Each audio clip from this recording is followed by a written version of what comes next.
I pledge allegiance to the flag of the United States of America and to the republic for which it stands, one nation, under God, indivisible, with liberty and justice for all. David, please.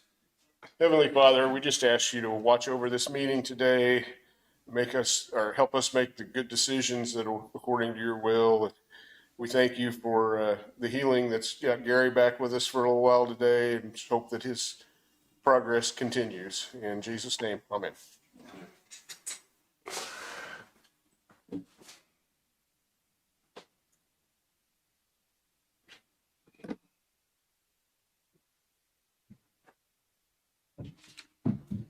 But you didn't put Lee Hay this weekend.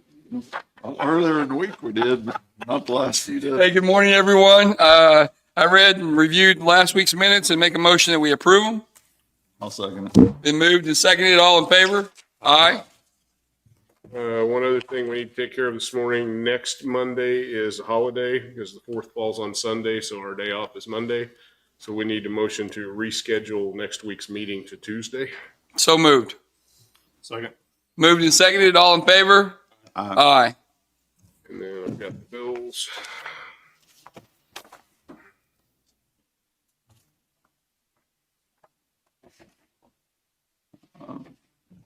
Looked the claims over and I'd make a motion that we pay the claims in the amount of $156,042.57. I'll second that. It's been moved and seconded. We pay the bills in that amount. All in favor?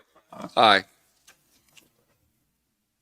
And you can see we've got a very full agenda today. We got budgets and interviews, and Yeah. so it's going to be, I think, a long day. River City. Good morning.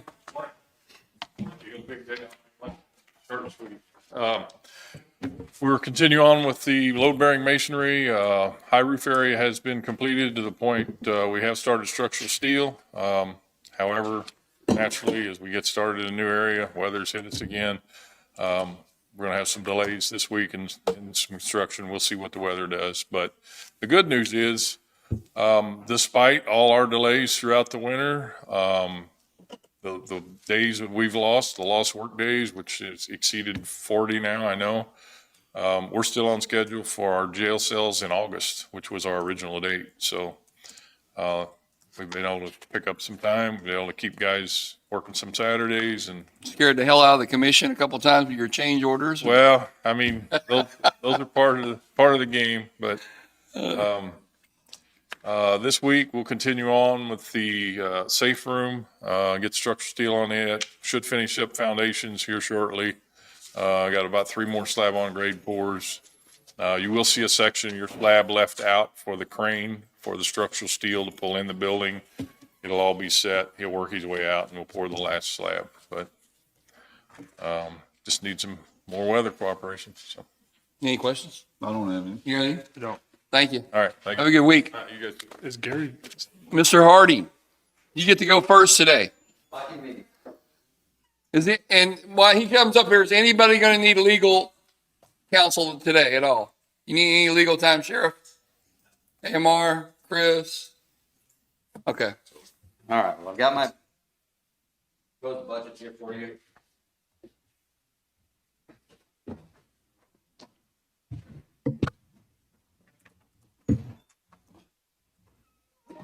So I've got on payroll for this year, there's $235,000 budgeted at the rate we're going. It looks like we're going to overshoot that by quite a bit.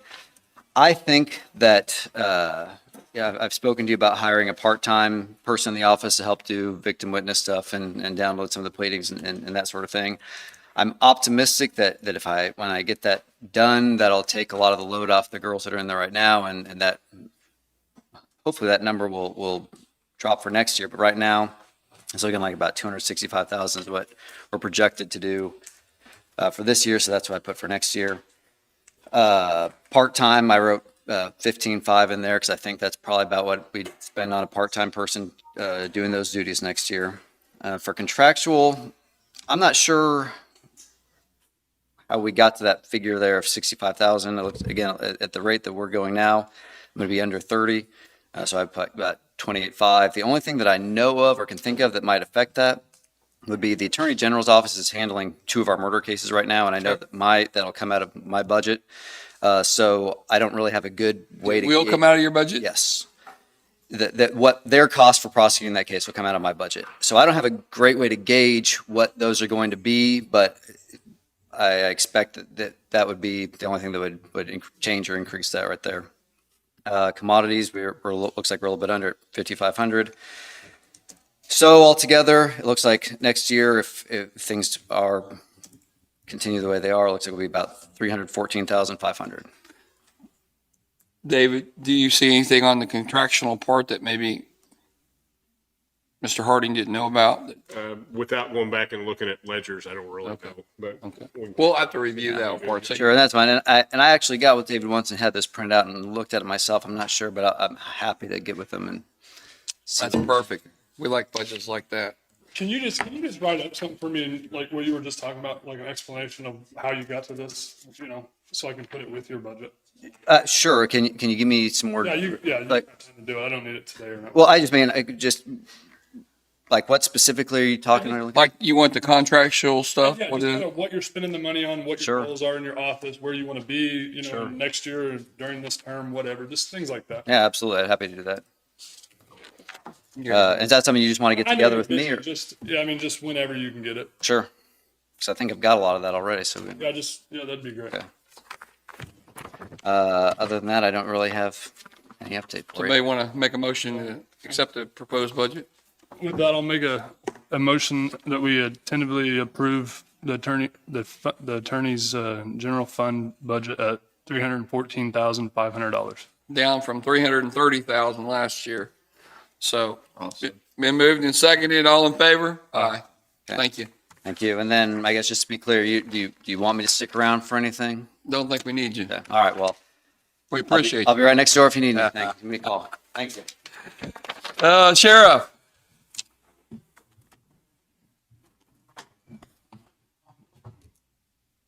Good morning, Commissioners. Kevin Friend, Linn County Sheriff. Really don't have too much for you today, just numbers. Our total prisoner count today is 26. We have 18 of those in-house, 8 of those farmed out.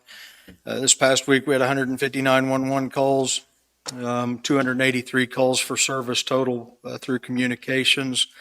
And that's pretty much it, other than our civil process has picked back up greatly. I think the courts are getting ready to probably reopen a little bit. They're here today, so they might be able to talk about that a little bit. But that's about the only oddity we had last week was a whole bunch of civil service papers that we haven't had for a while. So Okay. that's all I've got, though. You got anything? Nope. Everything going good in your jail and Yeah. Yeah, going pretty good. Full house. Could you normally stay anyway? Could you stay around a few minutes? Because they're going to talk about an incident that you may want to be involved in now. Okay. Yeah, no problem. Thanks, Kevin. Chris, did you have something? I've said 3 things. Good morning, Chris Martin, Linn County IT Director. I have budget proposal for you.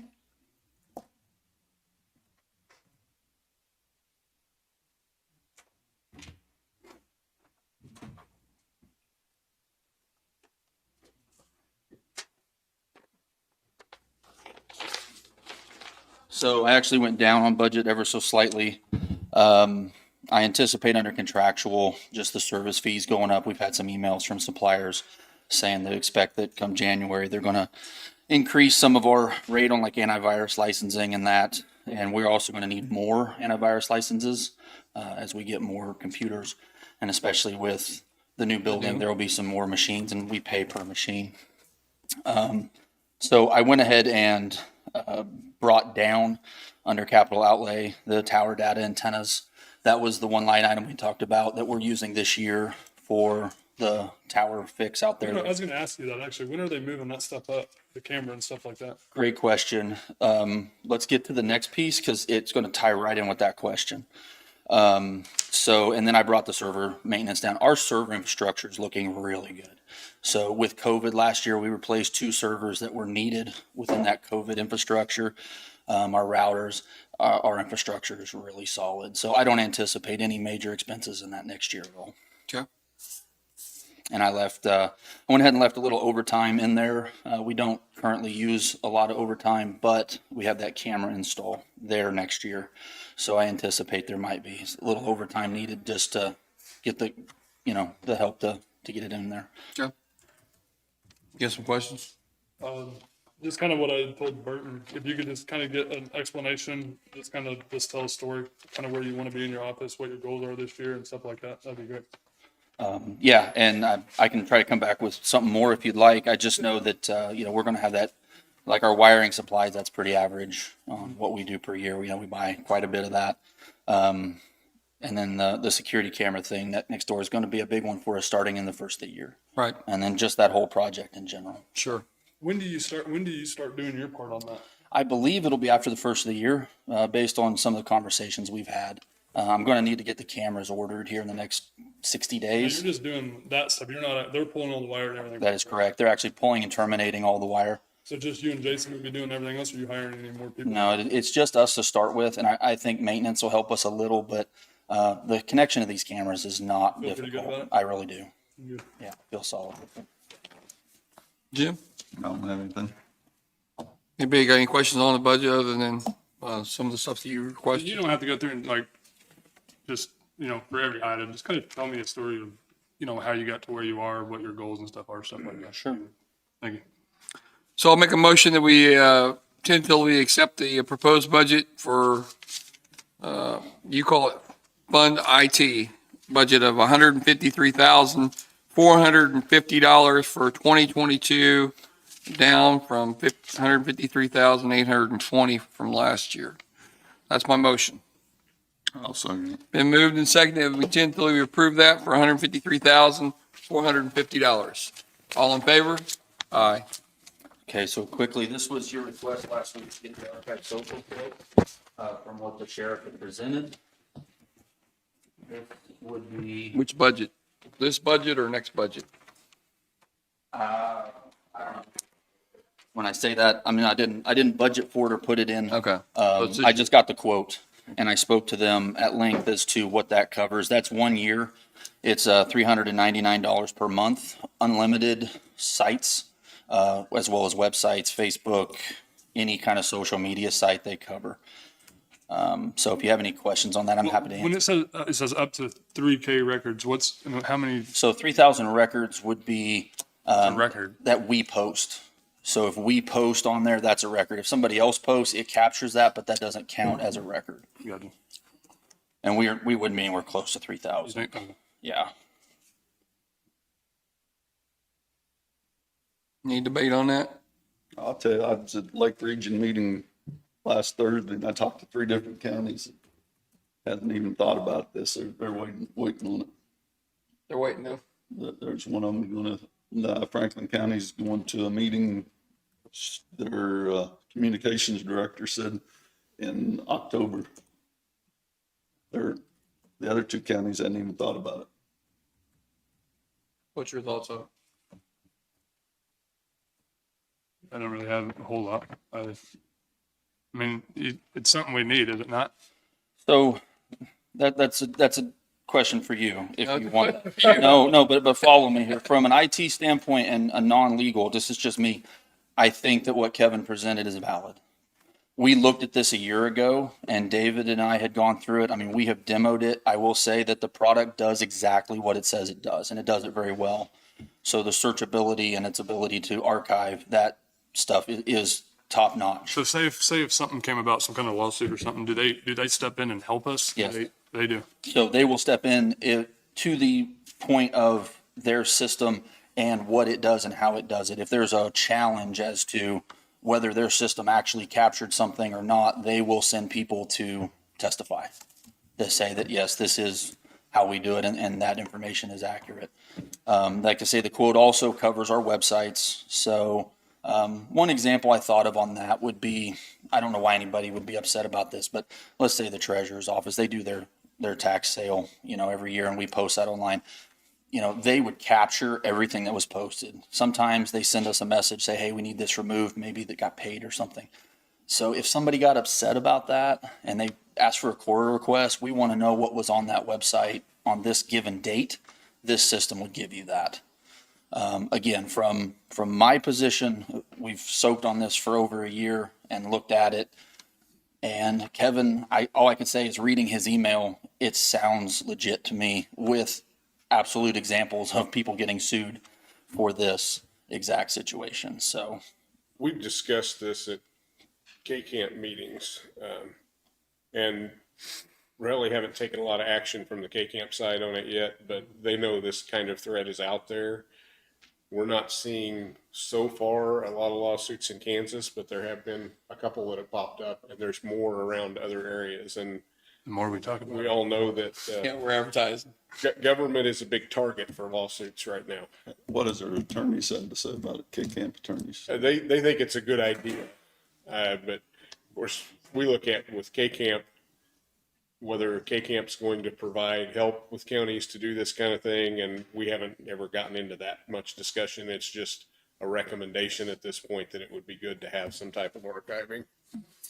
So David, would this come out that, how would we pay for this? Well, we've got a couple of options. I mean, we could add to Chris's IT budget, cover it out of that. We could cover it out of courthouse. I mean, So it's going to cover every department in the entire county, right? right.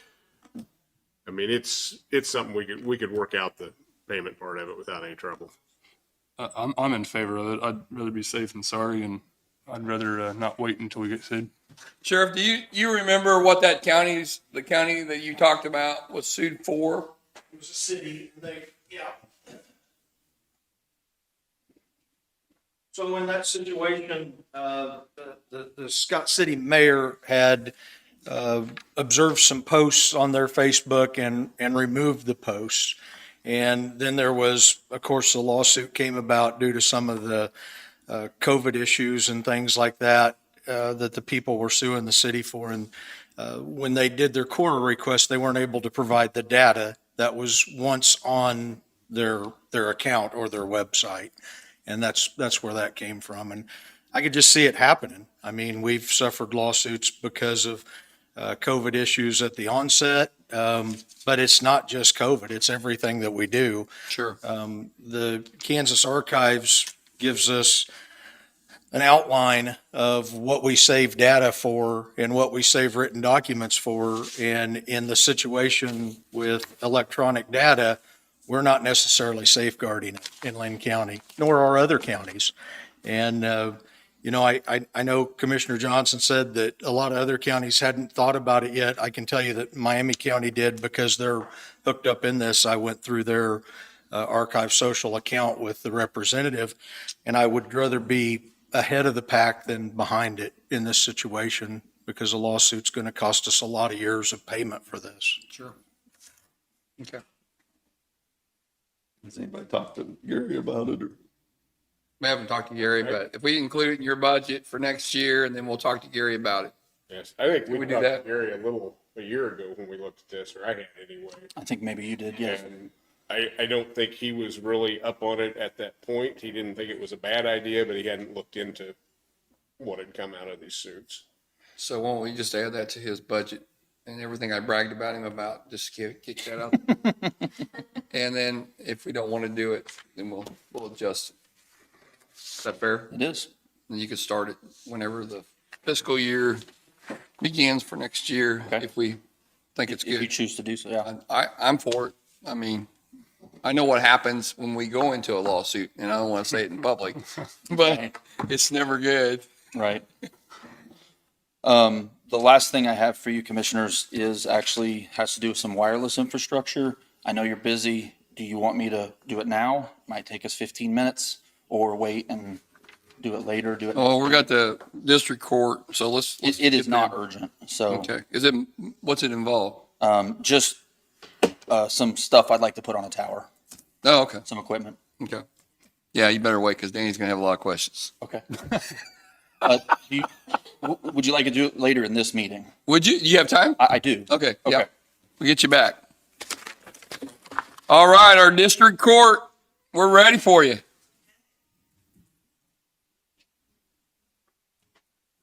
You got some serious backup there. I do. I brought my back. Here's, I don't know if you printed out. I did not. He didn't want to be.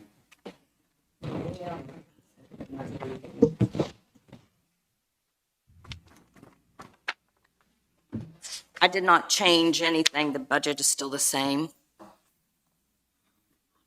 as last year. And we have, just for the record, we have been open this whole time, doing most of our hearings by Zoom, but Mr. Harding said he was off most of the time, so he must not know anything. Yeah. Well, we are starting to have a few in-person hearings, but we have been open and up to date and so while you're here and everybody's deciphering this stuff, judges, thank you for coming. And do you have any questions about the facility we're building? Any questions at all? We're still on track. Still on budget. And I'm assuming some of the areas, equipment that will be needed in there doesn't come out of my budget, does it come out of, I mean, I'll have to ask Gary. I can't remember. Been so, because I didn't been budget almost 2 anything years for ago. that, but, Yeah. I, that's what I thought, but Yeah. I don't, right. And I didn't, so yeah. okay. You got any questions? I don't have any. I don't think I have anything of your budget. But can you explain to the public while we have you on camera, like kind of if they need to come in and visit with you in the court or in the or over there at your place or anything like that, kind of what you guys We are open process you have? 8 to 4. If you have not been vaccinated, you'll need to wear a mask.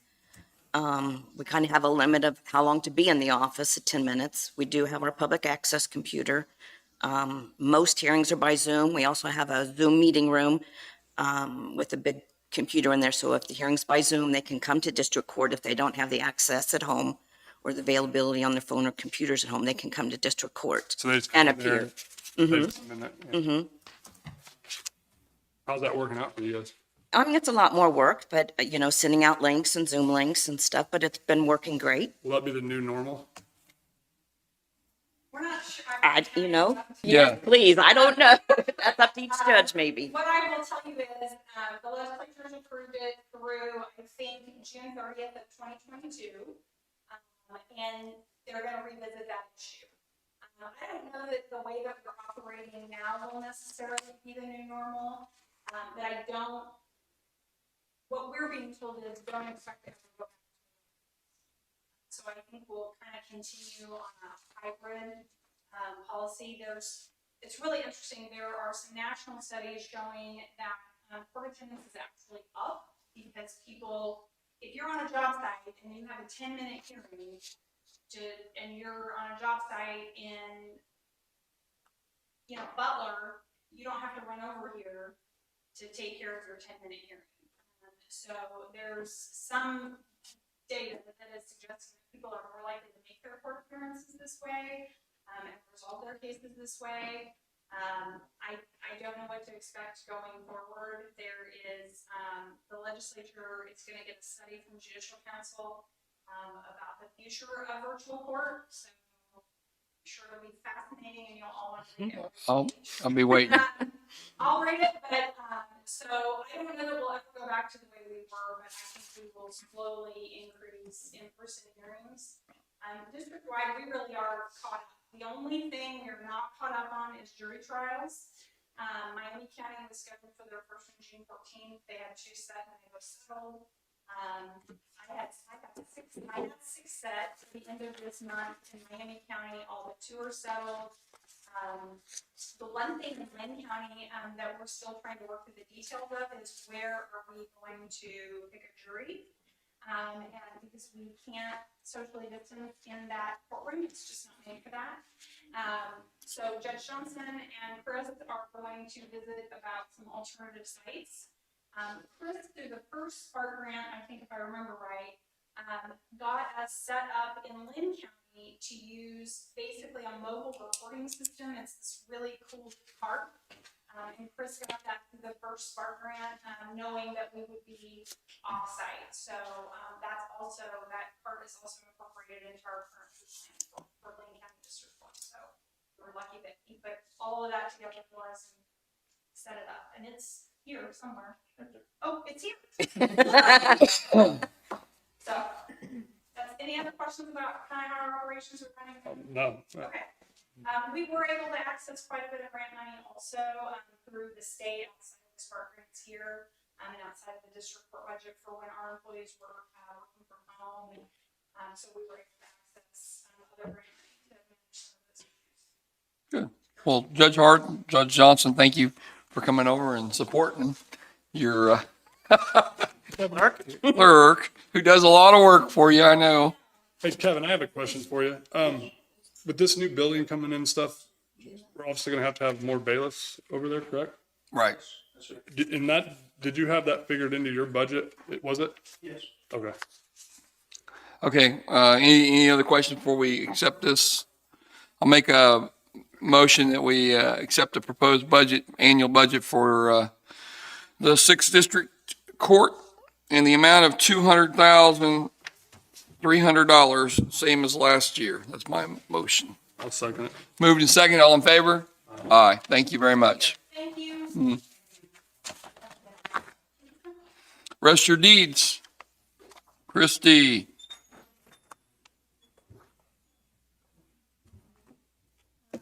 Morning. Good morning.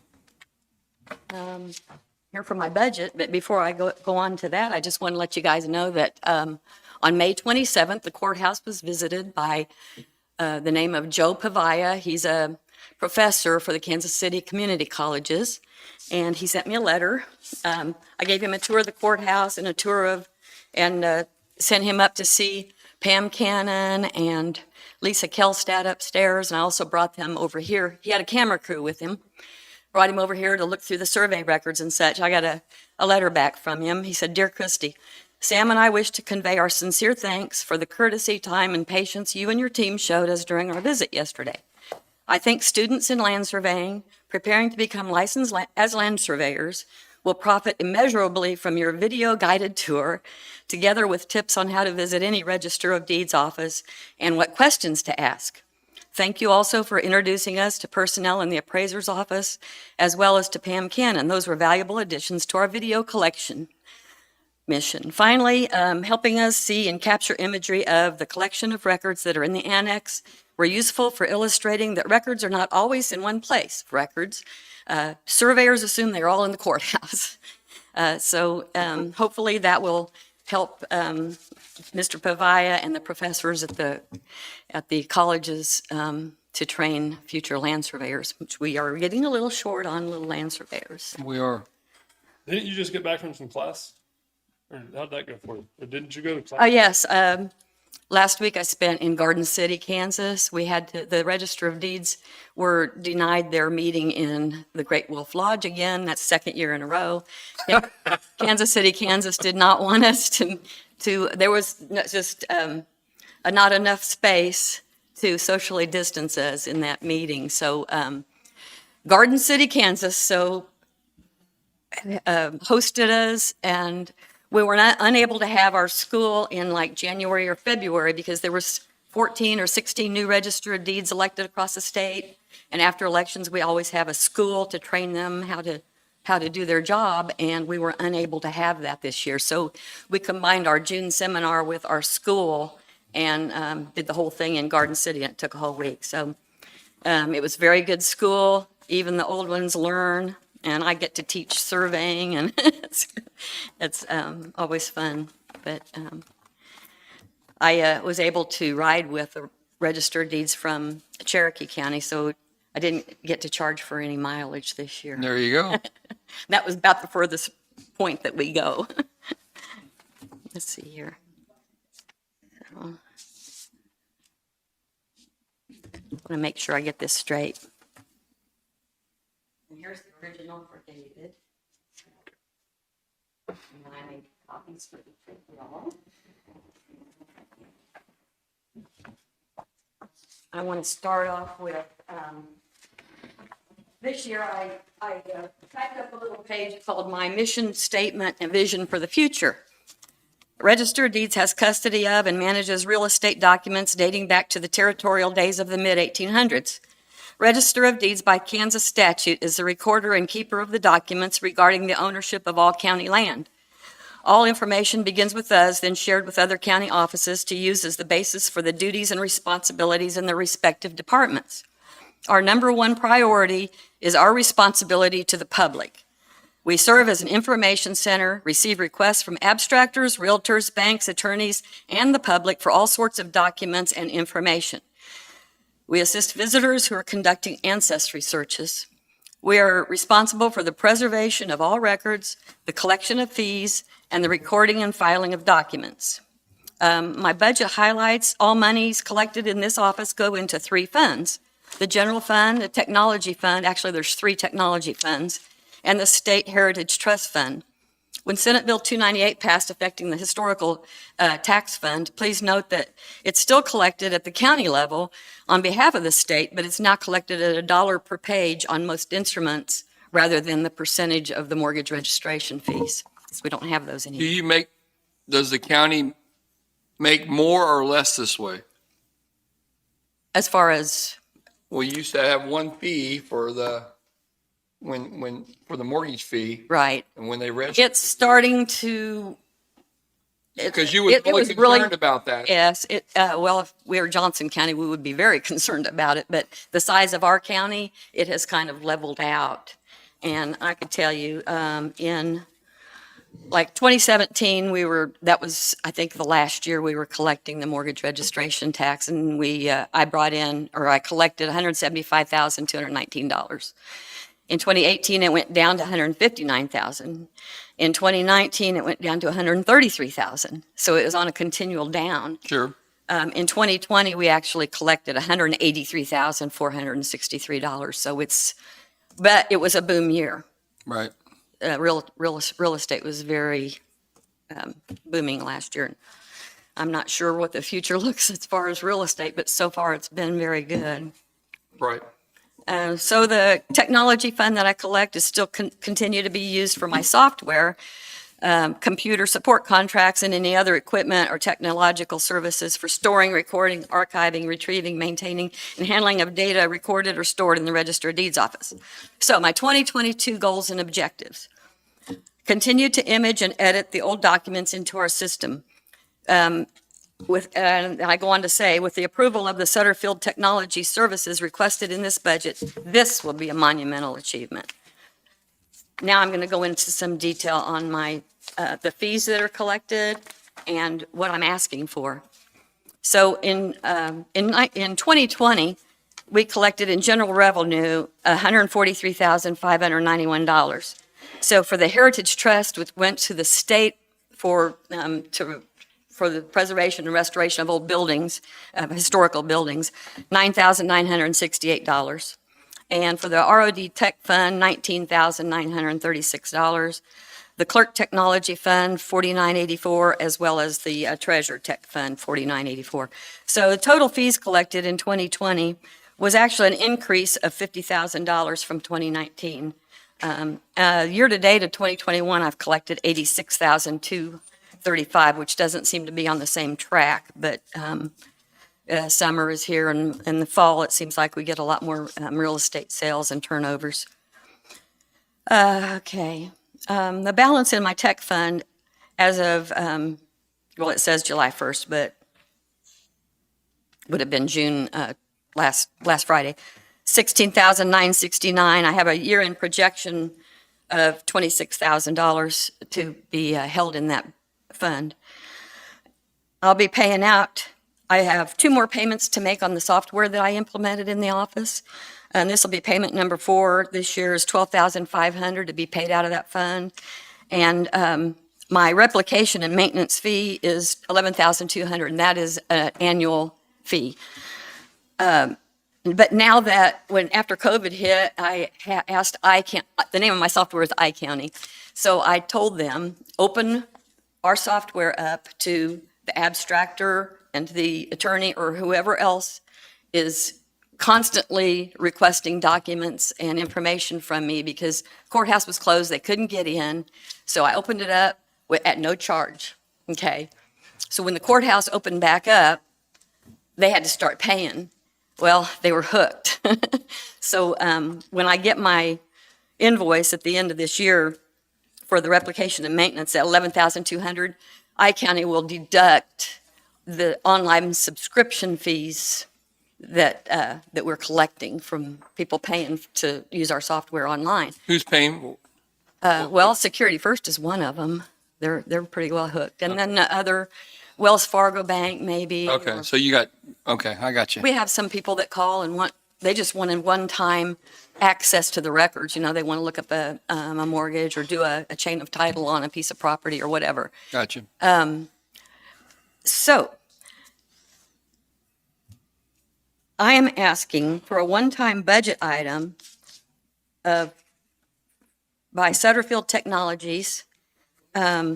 They're going to create, well, number one, which I'm already contracted to do with them, is to create the microfilm from my digital records because I need to put that in storage at the salt mines in Hutchinson. That is required of me as of my office. It's a permanent record and it has to go in some sort of permanent storage. And microfilm has been proven to be the most archival media that exists. I mean, it's good for 200 years, so I won't have to worry about it anymore. Anyway, so that's $4,320. Now, all of my microfilm is going to be scanned and exported to digital images and imported into my software by Sutterfield Technologies. It's $20,416. Is that the only company you researched? No, but they're the And then- best. I'm sorry, Chris, have you ever looked into any of this stuff? Specifically, no, not in this realm, but I absolutely trust what she's. No, but I didn't know if you knew anything about this stuff. You know about this company? Exporting from, No, not specifically. Okay, okay. but Chris is welcome to do research on Sutterfield Technologies if you would so presume that. And this He would fee be- that you're asking for is Yes. one time, One time, 20,000? yes, sir. Okay. And what I'm getting at is the 11,200 that I pay them annually for the replication and maintenance fee of the software. So they will deduct the ones that have paid from that. And after getting everything exported and into my digital format, that can actually go away and actually become an income to the county. So instead of paying out 11,200, we may end up making 12,000 or however many subscriptions I manage to sell. Is there a maintenance or anything that goes with this program for 20,000? No, Nothing? no, that all goes, Dates, we don't get No. charged for any of that? no. Once I get the microfilm scanned and imported into my digital, the only maintenance that I have from that point forward would be having the digital that we do daily exported to the And we store this in microfilm. the caves Yes, right now. yes, Are we, is where it's gonna stay? yes, Okay. Is there a fee to store it? yes. But it's like $50 a year or something like that. I can't remember. Do you remember, David? That sounds about right. About $50 a year to store it there. We get a bill that's a little bigger than that because I've got just. Or maybe minus 300 maybe. and I'm Shannon's sorry, got a few, but No, you're Kristen's fine. got We're more, just right? asking. Okay.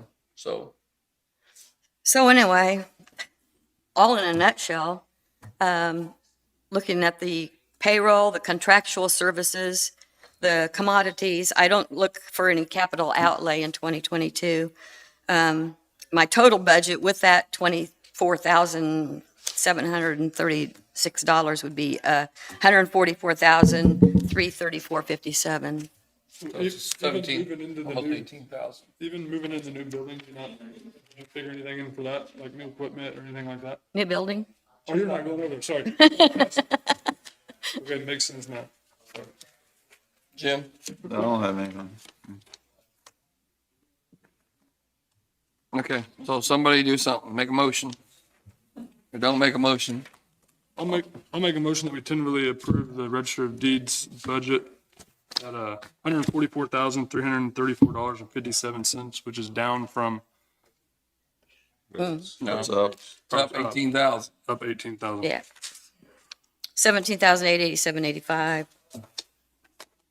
That's because of the one-time charge. Yes. $24,000. So, and if the one-time charge was not in there, it would actually be a $6,800 decrease. It's up from last year, or for this year, it was 126,447. You should have started out with that, Christie. I know. Jim would have been a little bit better with it. So we got a motion on the table. You gonna second it? I'll second it. Moved and seconded. We approve, tentatively approve Christie's budget in that amount. All in favor? Aye. Thank you very Thank much. you very much. AMR, I left you out, man. I'm sorry. This time. Really, my only update is how many transports we've been doing in the last 7 days. We've had 11 ambulance transports, and month to date, we're at 47 transports. Other than that, we're shuffling a few trucks up to the city for preventative maintenance this week, and that's about all we have going on. You got anything? Any big events coming up for 4th of July? You got to have people staged anywhere, stationed anywhere? Any big events that you got to support? Down here, no. Okay. No. Anybody got anything? Nope. Thank you. Happy budget season. Chris, come on back up and tell us what you got.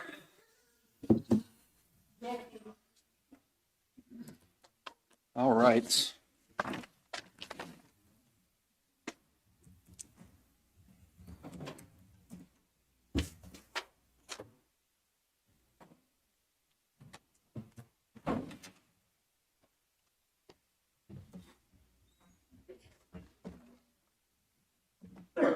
All right, commissioners, what I have here, back in when that real cold snap happened, you may recall that we had 2 repeaters fail out at the tower site, and it caused some trouble for fire and emergency management.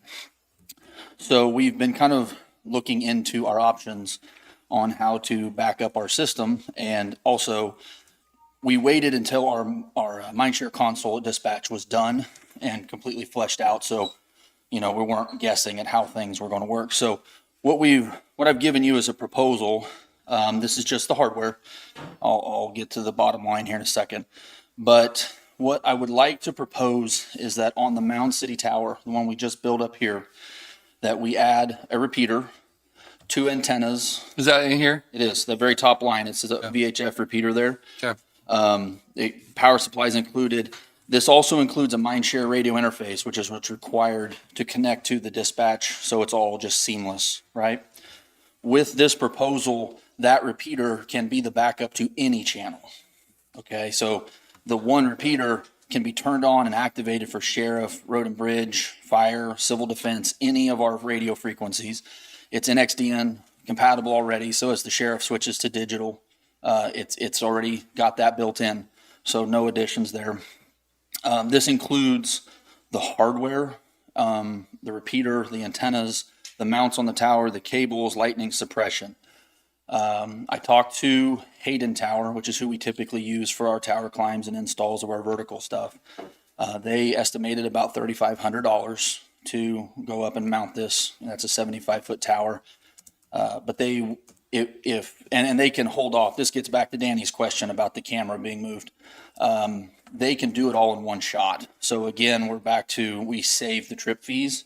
We would save several $1,000s if we had them do it all at one time. Now, that's just the antennas at the top. We don't have to do the repeaters and stuff at the bottom, just get the antennas mounted while they're here. I would also need some batteries to put into a box up there to maintain the system of power outage and an external enclosure. So all said and done, we're estimating $16,000 for the whole project, fully installed. Okay. I've spoken with Doug, with Emergency Management and Fire, Kevin, and with Sean. All feel that it's a good project. I'll let them speak to it if they want to. And, as far as funding wise, they've all said that they think a quarter, quarter of it for fire, quarter for civil or emergency management, quarter for sheriff, quarter for public works. And that would cover the whole thing. So $4,000 per department. And I wanted to propose that to you and see if you had any questions or thoughts, but this would give us a full backup on a separate tower. So God forbid there's a fire or something happens to that tower. We have a second one standing. And of course, if something happened to this one, our main one's still standing. So it gives us that kind of diversity, and it gives us the interface direct into the dispatch. so they can activate that repeater at a moment's notice and be able to put it online. Do we have any type of backup now? I mean, We do not. no. Yeah. And that's where we had our trouble, because the power supplies went out in 2 repeaters. They have no idea why. Because the other 2 stayed working just fine. We didn't see any surges, but 2 repeaters, the power supplies went out. And, we wanted to get them back online, so we ended up paying, it was quite a bit to overnight power supplies, and they have to be repaired on a bench. They're not field replaceable.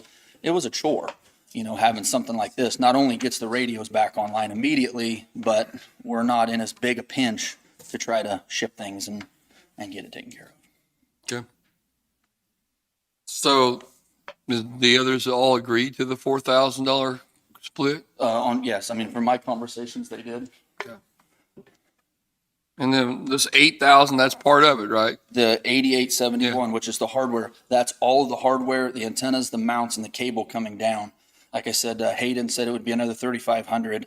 It'd be a day's worth of work because I have to raise the mounts and all that while they're here. And then I estimated the rest was to put the external enclosure, because it's a rather large enclosure with fans and stuff to keep it working Where will that be located at? right top of the hill. Do we have to have any approvals from the, is that still in the city limit? It is, but it's our equipment at the base of the tower, and we of course work with the city all the time on that piece. And we would take care of all the electrical ourselves. Sure. I missed your split. Who all was gonna pay for this? Fire, emergency management, sheriff, and public works, Public Works, okay. which are the 4 repeaters that we have at the site. That's the main ones they're backing up. And this is for next year's, but Well, I mean, honestly, because of Hayden coming down, it would save us a few thousand if we could at least mount the antennas quickly. when are they coming down? Well, it'd be in July. Oh, so it's this year. Yeah, What was the total with 16,000? 16,000 is what I estimate the total project cost to be. That's with Hayden too. Hayden and everything built in. Yep. What's it coming out of this year? Everybody's going to get hit with a $4,000 bill? Yes. If you move forward with the whole project. Uh-oh. Here comes the sheriff. Obviously, as it stands right now, if the power supplies were to go. I think we can ease this up a little bit, just to have a little bit of thought about what our COVID funds did to us when we put in a lot of our new computer equipment with some of that new COVID money. I know that for me, when Chris projected that and done that project, I had a $3,000 savings in what my server was going to run me. So for me, I don't have any problem with doing this at this point out of this year's budget, because I had planned for that server project at $3,000, and this is going to hit us about $4,000. And I think fire and emergency management might have withheld some out of that too, because of the COVID funds and the assistance. Is that correct, Doug, for you as far as? He's not going to tell you that.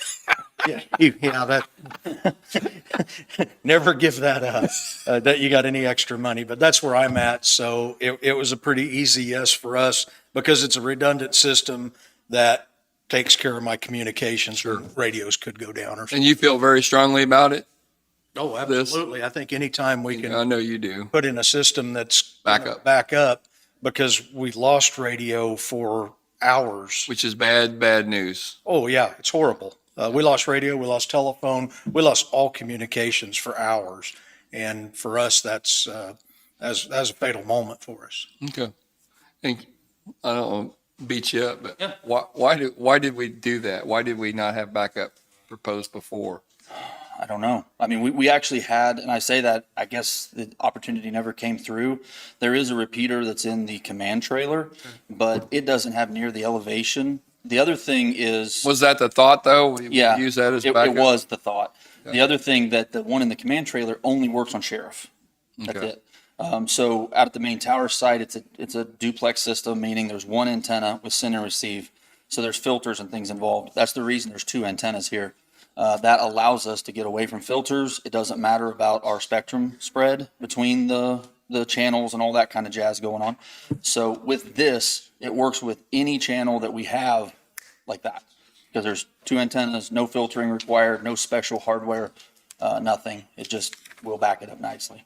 The downside, of course, to this tower is it is 75 foot tall, which it's on a very nice hill. Gives us good elevation. It's the equivalent of what we have right here next to the sheriff's office, but it's nowhere as tall as the one on the on K7. But this one will adequately back up our system until we can get the main one back on. Okay. There'll be spots in the county, just Especially I'll be honest, Parker, because we're clear down in this corner and kind of in a bit of a hole. But we have that tower is in a great position to give us better service than what we ever had with this one over here by the sheriff. Yeah. Any more questions? So what's your thoughts?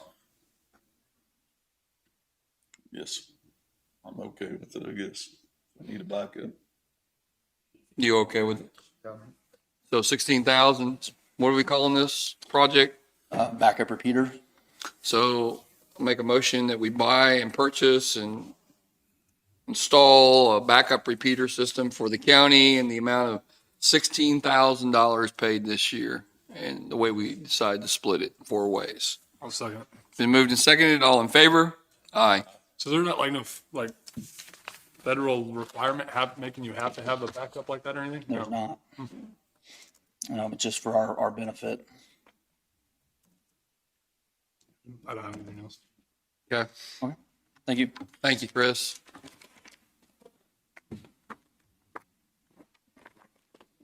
Doug, you want to go? Is it a budget? I know. I just wanted to give you a hard time. Good morning, Doug Bartlett, Fire and Emergency Management. I've got a pretty little colored diagram that I'll get to you. That's a computer-generated rainfall diagram from the storms over the weekend.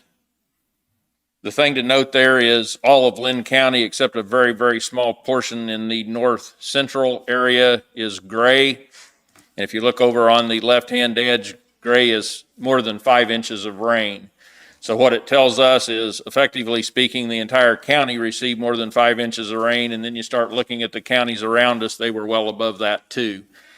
The lowest I've heard of is right around 5 inches up to 8 to 9 inches of rain.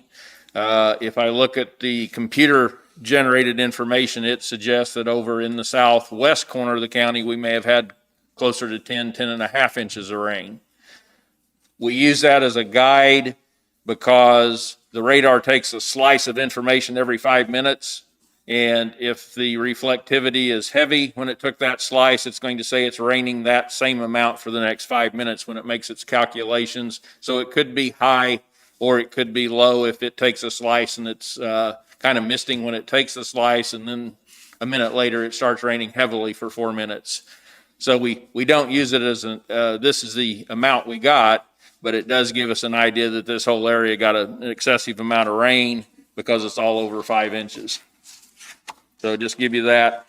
The river up at Lacine's already crested and starting back down. Hopefully it'll get down and below even the action stage that it's in right now before we get more rain. We're supposed to get another inch and a half of rain between now and Wednesday in multiple rounds of isolated thunderstorms that may come through.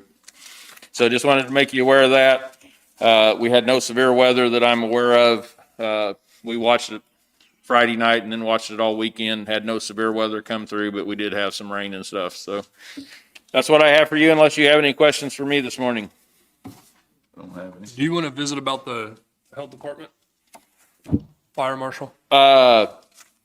We asked the state fire marshal's office to come in and do a courtesy inspection of our health department. They found a few areas of concern. One of them is in our storage area. We have some stuff stored and heaters above it, so they want that stuff moved out away from the heaters. There are some lights and signs that need to be put up for emergency lighting and exits. And then there's a door that swings in, and that needs to be turned around so that that door swings to the outside. In the kitchen area, the only concern they had is we do not have a commercial hood with fire suppression. So they said we need to put a sign up that says you cannot cook with grease or cook anything like bacon, hamburgers, things like that that would create grease in that commercial setting without that fire suppression hood. Door locks was an issue, but Chris and Rick have been working. They already have the door locks in to change the deadbolts that are on some of the exterior doors so that those are compliant. We need a smoke detector above the fire alarm box in the maintenance or mechanical room. For the most part, I think that was about it. There were a few other things that they went through, but those are the main highlights. And again, it was a courtesy inspection. They didn't write us up or do a written report to say you've got to have this stuff fixed. They just came in and kind of helped us to understand where we might have some issues or concerns. So you've already talked to Rick and Tisha and everything's kind of getting fixed, or? Yeah, well, I've talked to Tisha. Chris is working on some of the stuff already, and I know he and Rick have been working on some of the stuff even prior to the inspection. So I think that we're working towards the goal of getting those things corrected. What do we gotta do when we get them correct? You guys send any updates or what? We'll just fix them ourselves. Again, I mean, does the state need to come back out or? Oh, no. They came at our request. There were a few questions that came up and because we do not do building inspections through the fire and service here in the county, I asked them if they would come and do a courtesy inspection. They do it every day, so they know what to look for. And I felt that was more appropriate than us trying to go out there, not necessarily knowing everything to look for. We wouldn't have caught the no cooking of grease on the kitchen stove. We might have not caught emergency lights or some of those things that they caught, so. Okay. Sounds like not that big. No, it's not a big deal. It's just, we asked them to come in. They came in as a courtesy to the fire department in the county, gave us some suggestions, and then we're working to rectify the concerns. Okay. Anybody? I don't have anything. Thanks, Doug. Tisha? We're gonna fit you in right here before 10. Quick, right? That's what I'm hitting. Do you want me to do my budget also? Do you want me to do my budget? Sure. Why not?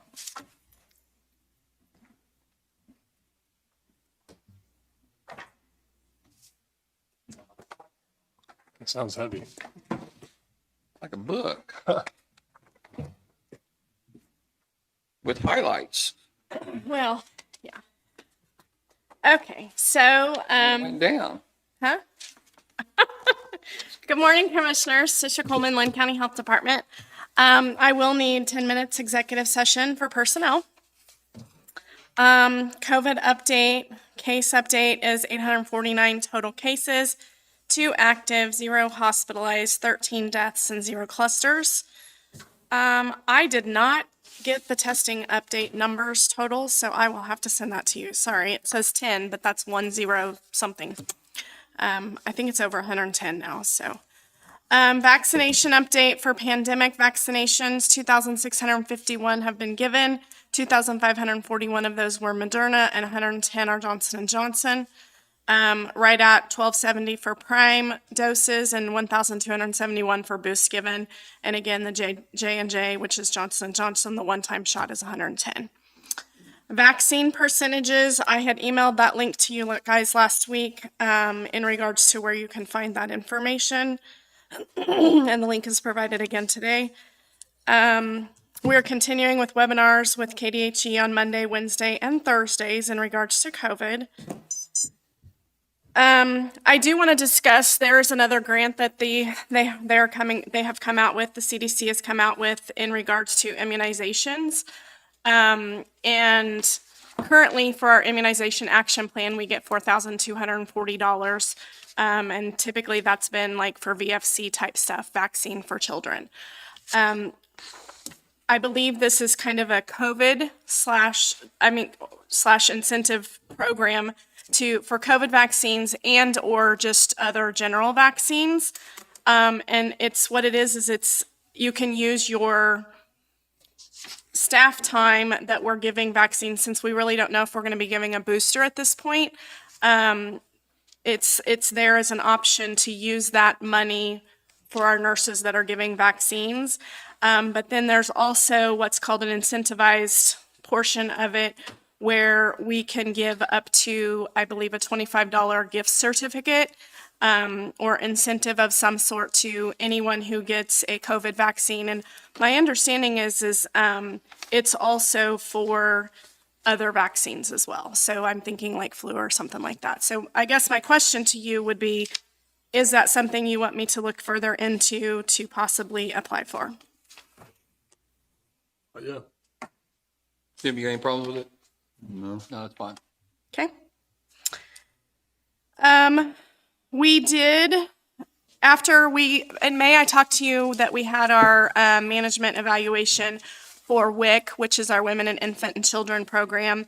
We have been one of approximately less than 10 health departments in the state of Kansas that has been invited to be a WIC mentor for other health departments because we do relatively well, not to toot our own horn, but they were very impressed with how we do things.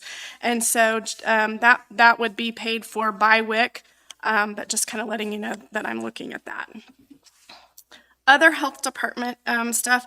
We did have 4 citizens from the Pleasanton Senior Site that visited and toured our facility last week. And I think that they had indicated they were coming today to talk to you guys, but I don't see them. So I don't know if it's today or next week. Should be here in a half hour or so. Okay. Doug talked about, we had invited the fire marshal to tour our facility, and that was done on Wednesday. And then you'll see there the Kansas state statute on the 3rd page that I sent to you, or not sent to you, provided to you. This is a state statute that has been apparently in place for quite some time, and a lot of health departments were not really aware of it or weren't doing this. And so we're looking at this in regards to school inspections. And so we're working on a policy and how that procedure is going to look for Linn County. And so I just wanted to provide the state statute that indicates that information. Future outreach events. July 1st is our summer funshine group. July 23rd and 27th are sports, physical, and immunization clinics at our office. Walk-in 8:30 to 2 in the afternoon. July 15th, we are doing the movie escape at the Blue Moon. I think that's what it's called in Blue Mound. July 21st is our community baby shower from 3 to 7. And August 3rd is the month of August is breastfeeding month. And August 3rd, we're going to have a breastfeeding brunch at the health department, and we'll have more details to follow with that. Have you done this every year, or is this new? What's that? The breastfeeding Breastfeeding brunch? week? Yeah, this is new. This is something new. Now, the school inspections, you'll inspect the schools? Our public health officer will. Oh, okay. That's a public health officer position, yes. This is the first time we've done that then? Correct. Does the superintendents are all aware of it, right? They will. If we haven't talked to them yet, then we will be talking to them, yes. That sounds like a pretty big job. And there's really nothing, I think we do the inspection, and provide that information to them, and my understanding is it's not like we go in and penalize them or, you know what I mean, anything like that. I think it's just an inspection. Courtesy and help. Yeah. July 29th is our Summer Funshine Bash, just the end of our Summer Funshine. This year, we've talked about doing this for a couple of years, and just because of COVID and all the changes and everything, we are going to do a back-to-school brunch with our school nurses and their aides on August 5th, so that we can kind of all just collaborate and talk and kind of see what the future holds for, COVID setup. I told them to bring their calendars so that we can set up their flu shot clinics and different immunization clinics and things like that, just in ways that we can help them. Linn County Fair, we'll be down there some for vaccinations and community outreach. And so now that brings me to the budget presentation. But before that, do you have any questions in regards to that? I don't have any. No. Okay. So I will kind of give you, I've been talking to you about what the health department does and the programs and things like that we've been doing and all of that. So I'm just going to kind of give you in a nutshell summary on what all we did, and not what all we did, but where our hours and time was spent for 2020. So approximately with all of our staff, we had a little over 9,500 hours that were spent employed or working for Linn County. And of that, there was 20.8% that we spent of our time on WIC, Women, Infant, and Children program. 6.8% of that time was immunizations, and that's mostly VFC. That's not necessarily COVID vaccinations. And then we have another 9.7% that was spent on maybe taking blood pressures, blood sugars, what we call adult basic, just kind of other services offered, family planning, and Can Be Healthy physicals. Our MCH program took up 9.9% of that time. And what I'm gonna put COVID, I'm gonna talk to you about COVID, FEP, and disease. That's kind of all emergency preparedness stuff in one, and then I'll tell you how much we spent just on COVID. So with FEP, which is Public Health Emergency Preparedness, which is our planning, trying to be proactive for Linn County, disease investigations, and then COVID total is 53.8% of our time was spent 2020 on COVID, or on the Public Health Emergency Preparedness section. And 51.4% of that time was COVID specific. So just Cool. throwing those numbers out there just for fun, I guess, so that you know where or what we were doing in Linn County for 2020. Good. Okay, so now we go to the budget. And in a nutshell, it has gone down from the previous year, down $558. So why so much in contractual has it gone down from 73 to 32? We just haven't used that much money. And I don't know, I mean, I think that with COVID, we were so unknown in regards to what the future held that we budgeted extra for all of that, if that makes sense. Okay. So yeah, so our salary's gone up a little bit, and that is the addition of the new nurse and COVID support. And then it's gone down for contractual. Utilities has gone up. Clearly, the medical director position, that was something we had not budgeted for because we didn't know You at the never time. paid for it before? Huh? Yeah. Right, it's always been a volunteer service. Any Commodities. chance that we'll ever get rid of that, do you think, Tish, or do you think that's gonna be something that just continues?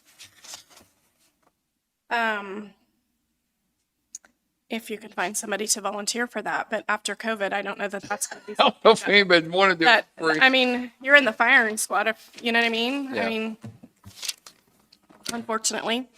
So no, I mean, unless there's someone a medical doctor that wants to do that free gratis or less amount of money or something like that, I don't anticipate it. I mean, even when we were looking at that, I mean, I had reached out to a couple physicians that I knew locally that either were retired or part-time working, and they weren't willing to do it. Sure. So, commodities had went up a couple thousand. What's the baby tax grant? That's something that was here before my time that we don't use anymore. So, Is it something you apply for? I haven't looked into it, so I'm not for sure. So, total budget had gone down $558. Anybody got any questions on the budget? So make a motion that we tentatively approve the budget for the health fund for 2022 in the amount of $406,462. Second. Moved and seconded, all in favor? Aye. And then on the next page is just kind of the grants that we participate in. And with the state grants, and I don't know, maybe this is with all state grants, but our state grants go from July 1st, like for 2022 is July 1, 2021 to 6/30/2022. And so the amounts that we are getting, I mean, if we use them, we will get them, are listed below. And the annual ones are state, WIC, breastfeeding peer counselor, MCH, which is maternal child health, IAP, which is immunization action plan, and FEP, public health emergency preparedness. Those are grants that we have always participated in since I have started here 5 years ago, and those are those amounts there. And the ones that we had applied for with COVID response was expanding infrastructure, care resource coordination, and expanded testing. And those amounts there are what are approximates that are left and end, like the expanding infrastructure ends July 2023, and the CRC ET ends November of 2022. Yes. So. You got a question? I don't have any. That answer, she was gonna get you some information. Does that answer everything you got? Yeah, it's better. I don't have any questions. Thank you. Could you ask Bobby to come in, Sean, for this?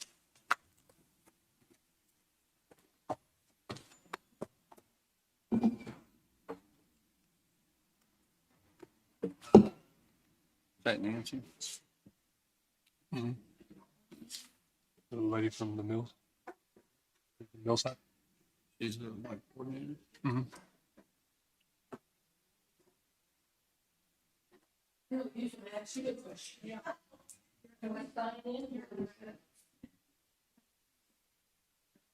Hey, we're going to open this up really quick. I know Nancy is going to talk here in a little bit. Just have a seat, Nancy. We're going to, you're fine. You're fine. Just, if you need a hammer to throw at one of us, here you go.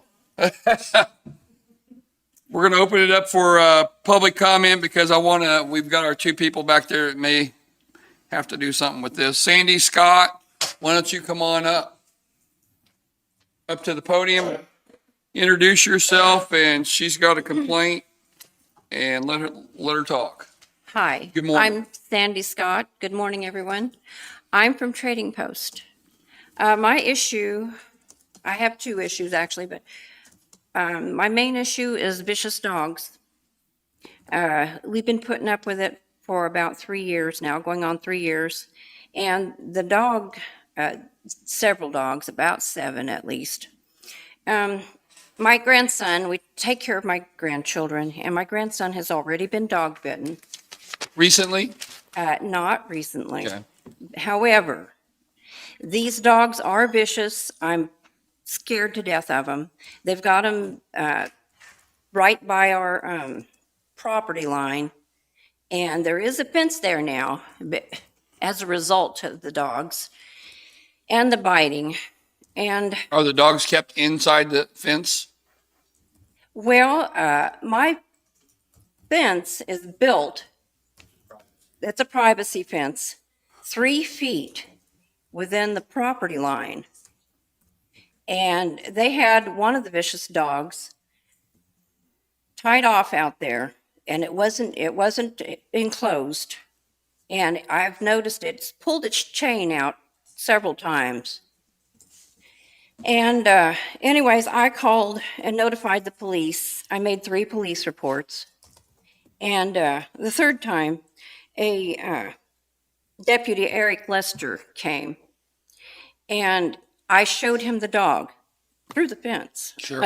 And it's running right next to the fence, which is on my property. Okay. And then, so we've got a new fence because of this, and we can't even go around the other side to look at it, to see it, to do any upkeep or anything like that, or to look for rotten spots. You know how people would do. And you're not going there to hang out, you're just going there just to check on it. Okay. Anyways, this dog was out there. I had called the policeman. He came out. He can verify this. I showed him first the dog, and then I took him around and showed him the property line. He made him move the dog. However, the dog is still back there. It's still a vicious dog. And anybody that comes through the neighborhood is in jeopardy. They have, like I said, more than the one dog. They have several vicious dogs. And I'm concerned because, well, I had a neighbor that used to take her walk through there. She no longer does that. She told me it's because of the dogs. I had school children come out there. I live adjacent to the Trading Post Park. And I've had school children over the summer come out there, and I was afraid for them on field trips. Okay. And So, just so I'll have a clear understanding, are the dogs fenced in now, or are they contained? the dogs are not fenced in. They are on Staked in the ground? just, yeah, Okay. on chains Okay. or, yeah, just Okay. on the And ground. then you've called the police have come out one time, and one of the deputies. I actually Police made ought to 3 get in trouble. police reports. Okay. I've been to the police department and filed a report, and the last deputy, Eric Lester, came, Okay. and he can verify what I'm saying. Like I said, I showed him where the dog was running, so he could see it was on my property, and showed him the property line. First, I showed him the vicious dog before she could go out and move it. Okay, Sandy, and so I got that point. I think we all do. Okay. What's the other issue? You had another issue. I have an issue of blighted property. The front yard is a mess. And the vehicles, I'm concerned about the vehicles and the vehicles parked in the street. The bus, I had an incident this morning. My grandchildren are in summer school. And, well, this is what happened. Came and picked up the grandchildren for summer school, and the bus struggled getting past the parked vehicles in the street. Josh Moreland ran out there and stood in front of his truck and watched the bus struggling to pass these vehicles. It's been like this for the past couple of years.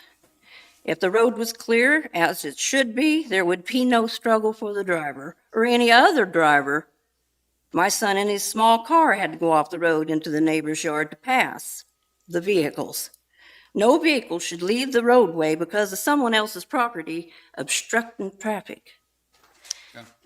And I'm not happy with the debris in the front yard, the debris in the backyard. Looks like a fire hazard. Okay, so what I'll do is we're going to take a 5-minute recess. I'll take you back and introduce you to our codes person. I don't know if the sheriff can help you at all. We'll see what we can do about it. And that's pretty much. We gotta talk to the code guy too about the raw sewage. Okay, so we'll all go back there and talk to him. Or we'll go back there and But it's a mess. introduce you. But understand that there's certain things we can and can't do. Yes, we just hope to get some of it straightened out. Okay. And appreciate you coming. And I'll make a motion. We take a 5-minute recess. Moved and seconded. All in favor? Aye. We'll get you. Come on, you got it.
You just won't leave.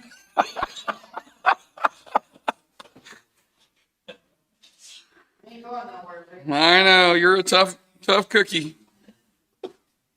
Nancy, good morning. Who's going to talk? I am. Okay. If I forget something, this is Linda Douglas. Linda, hi. She is one of our congregants. She is also the minister at the Presbyterian Church. So if I forget something, she'll probably cover it. Good. Just nudge her hard. You want to come up with me?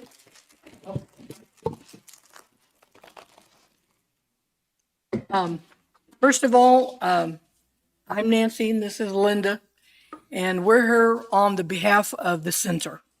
We can tell by conversations that it's being considered that they move us from where we're at, which is obviously, it certainly works for us now. Probably not for a long time because it's probably past its prime, probably becoming expensive to run the building. We have, from what we understand, the considerations are either community center or the health center. Is that, Or you're or just remaining. staying where we're at? Right. Is that correct? Okay. I've been to both, and viewed the areas where they're talking about.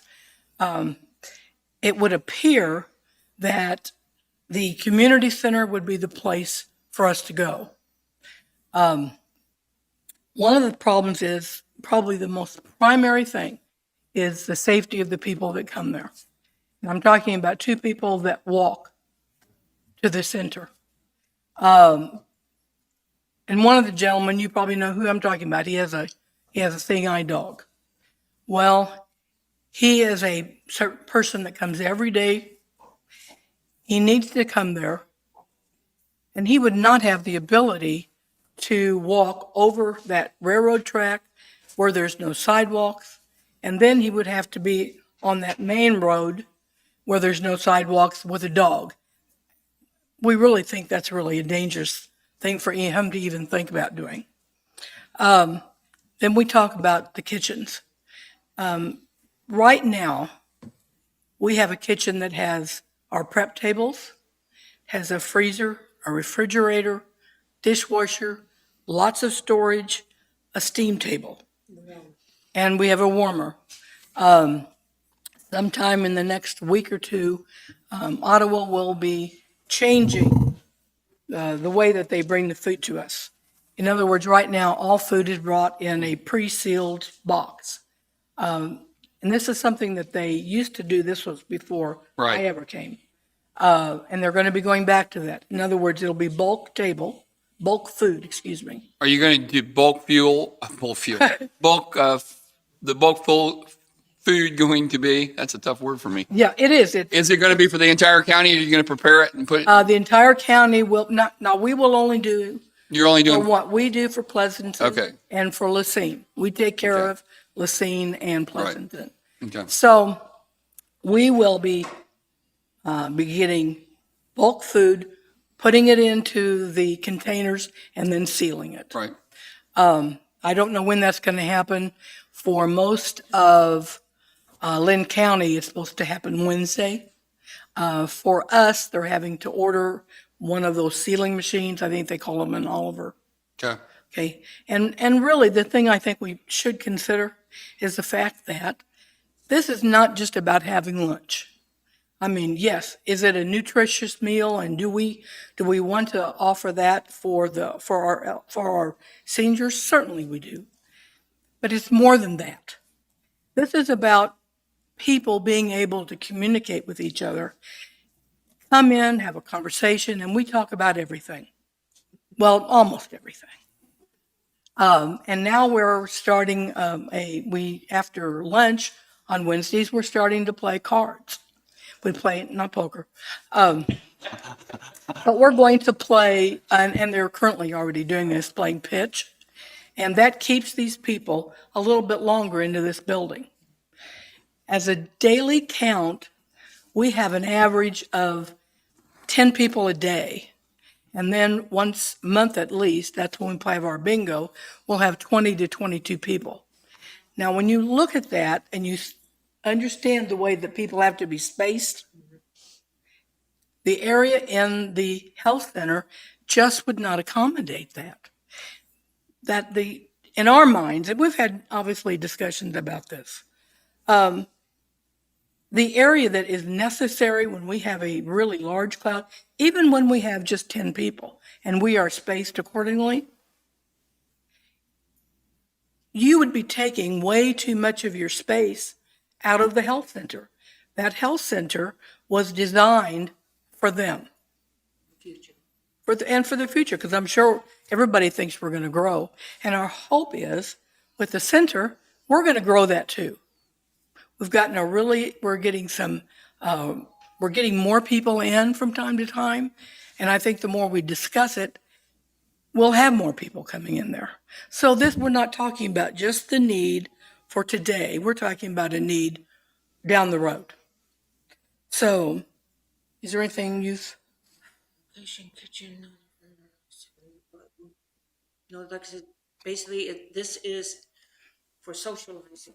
Yeah, and I will speak on a little bit about it because I sit on that board as well up at Ottawa. Oh, you do? Okay. And pay attention to a lot of what's going on in Linn County, of course, with the meals, the congregate meals. The numbers have gone way down over the years.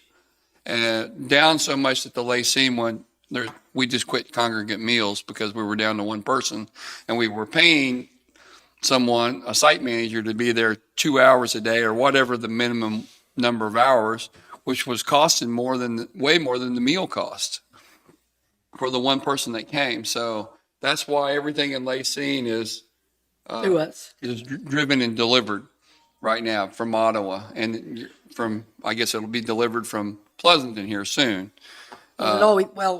We have been right. Our delivery person. Yeah, your delivery person. Yeah. So the one thing that the big advantage that Lacine has made is the library's taking it on, and the Historical Society of the seniors, and they don't have to abide by the rules because they only take it by donations. So there's a donor and some other donors that donate money. And so while you're eating a meatball, a Swedish meatball with some green sauce over it and some noodles, they're eating fried chicken and mashed potatoes they probably shouldn't be eating. And then they're doing their exercises and having a good time. And they're getting 70 people. Do they control, who is watching over that food to be sure that is? Yeah, they've got it all passed, and I'd have to ask Janet Reynolds who does that, but it has nothing to do with Ottawa at all. Sure, and I know that. And so the ones that do want Meals on Wheels, we still deliver up there, and we still deliver the, I guess it's called Meals on Wheels now, even because we're delivering everything to the different sites. So we still do, and some of our things are getting both, so that's okay too. I don't care. No. And then Parker's numbers have gone down so much, and then at one time we shut them down for a little while, and then they perked back up, and your numbers have gone way down, and then they kind of come up and go down. 10's probably about the minimum that we should have to keep a site open. Not that we're going to close it, but we're not really making anything by it. We're not making money. That's not what I mean, but we're not losing money by putting one person there. And you understand what I'm saying? I do. So and when I say 10 is an average, right? It's really closer to 12, but I'm trying to edge it back a little bit because I don't want to. That's good. I don't want to try to inflate. So you have one of the best sites, the most people right now. Centerville used to have a tremendous following down there when Sherry ran it down there, and I can't think of her last name, but she had a bunch of people in Centerville every day down there, and they had functions, probably what you're trying to do now or maybe doing, different things, and that kept people coming back. We're trying to get more things that would be eligible. Entertainment, K-State comes in once a month. When we have K-State there, we usually get 14 to 16 people on that day. So I think the more things that we can offer for people to come in, I think our numbers would be increased. Sure. And I think if we were in a location maybe closer to where all the apartments are, we would get a lot of those people too. Yeah, our concern really is that building itself, the amount of money we spend maintenance I wise can on. imagine what the utilities are. It's kind of a nightmare. So that's why we got to where we were, is to try to figure out if there's a better site. Sure. And I'll shut up and go ahead. I just wanted to speak on, so I went and played bingo with them here a couple weeks ago and talked to them, and they kind of educated me on some stuff. So that car that we had bought them last year before, they told me that it has to be dropped in Ottawa every day. So they have a driver drive it down here to Pleasant, and then they drive it back. Yeah. But before that, we had a person in Linn County that was driving the car up. We've had two people in Linn County that work for Linn County that did that, but when they quit or they can't make it that day, they're sick, and they call in that morning and say, I can't make it. Then the vehicle's sitting there, but the food's sitting up there. Is that why they did that? Yeah. They talked about that in our meeting there, that they'd have to come down and get the car and then. Yeah. So if they got their meals, I don't know if they delivered them at 9 or 10 o'clock to you guys. If the vehicle's not there, it might be 12 or 1 by the time they are, and they have one extra vehicle usually, but they've got 6 counties. So that was the reason why. Yeah, and I think some of it is determined by who is hired at that time where they live. You know, if they live down here, I know when a gentleman he lived here.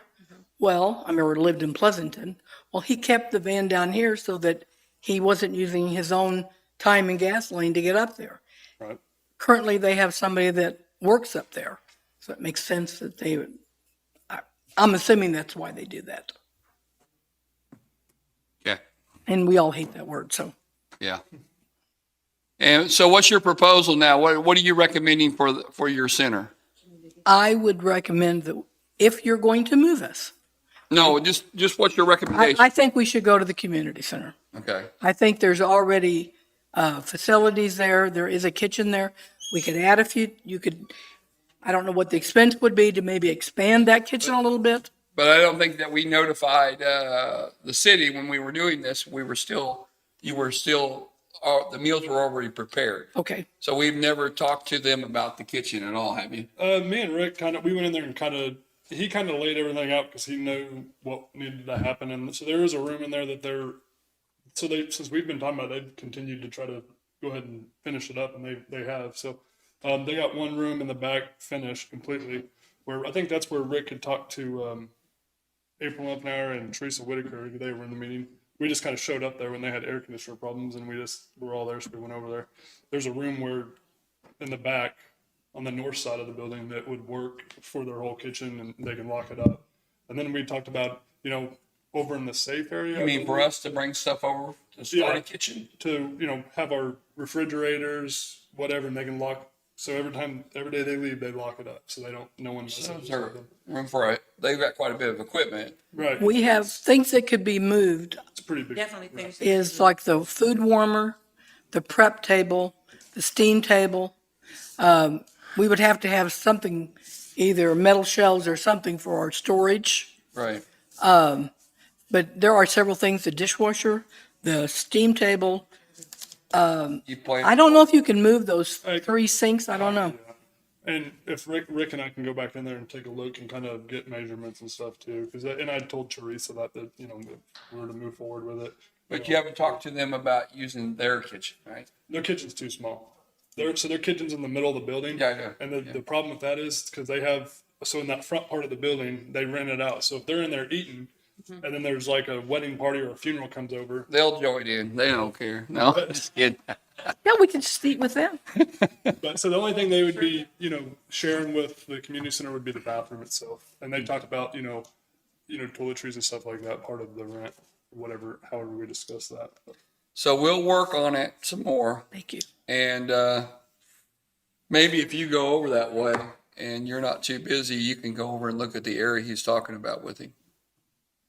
Okay. Maybe lay it out a little bit too. Yeah. Rick. And you can tell them if they're on track or not. Sounds good to me. And we don't know if we're going to be able to use it because we're not positive what Pleasanton wants out of it. Have you talked to them any more about the rent or anything? The last time we talked, it was that $300 or $400 mark. So let us work it out amongst us, and then we get to that area.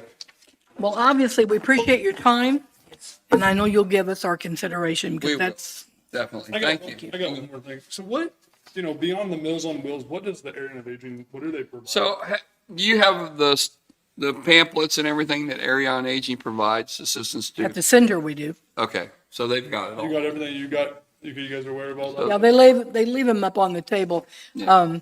I don't really get into that part. My part is strictly for the meals. When someone new comes in, they used to go to people's houses and assess them for what their needs are going to be. But because of COVID, obviously that stopped that. So they make a phone call Right.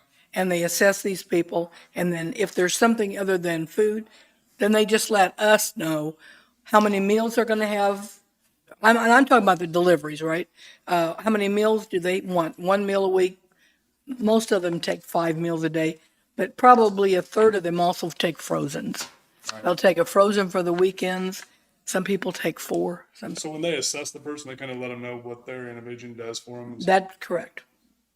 Yeah, that's not part of my, And sometimes we forget that people may not want the meals, but there is other services that Area on Aging provides. So, absolutely. if they need a wheelchair access to their home, sometimes they'll help build that, fund it. They clean their houses if they need to have their houses Right. So cleaned. there are some good opportunities, and many people just don't know about it or are afraid to ask. I think that's probably, Yeah. they're too embarrassed maybe. So thank you for coming. Thank you very much. Thank you. Okay. Regional Planning Commission.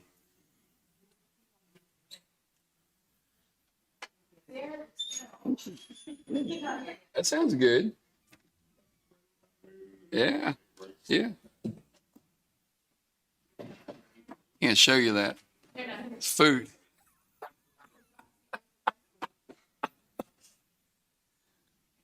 So we don't have the Regional Planning Commission here?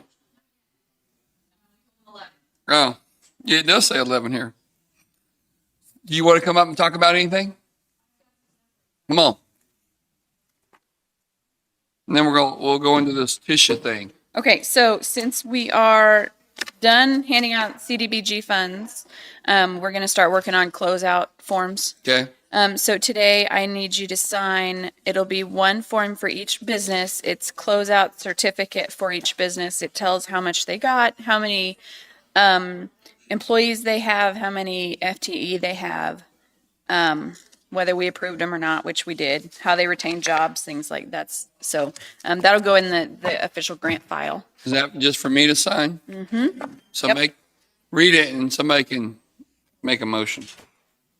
You want me to do each one? Whatever, no, just one they're all the same, right? Well, yeah, they all different company. have the same information. It's one for each business, and so basically, I need Rick to sign the CDBG CV program closeout certificates for the businesses that we gave funds to. That'd be my motion. I'll second. Moved and seconded, all in favor? Aye. Huh? And then I need probably 10 minutes of exact. Right here? Yeah. Put your X in. Yours is trade secrets, right? How much time?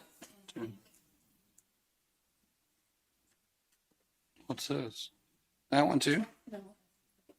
Oh. I'll just start signing.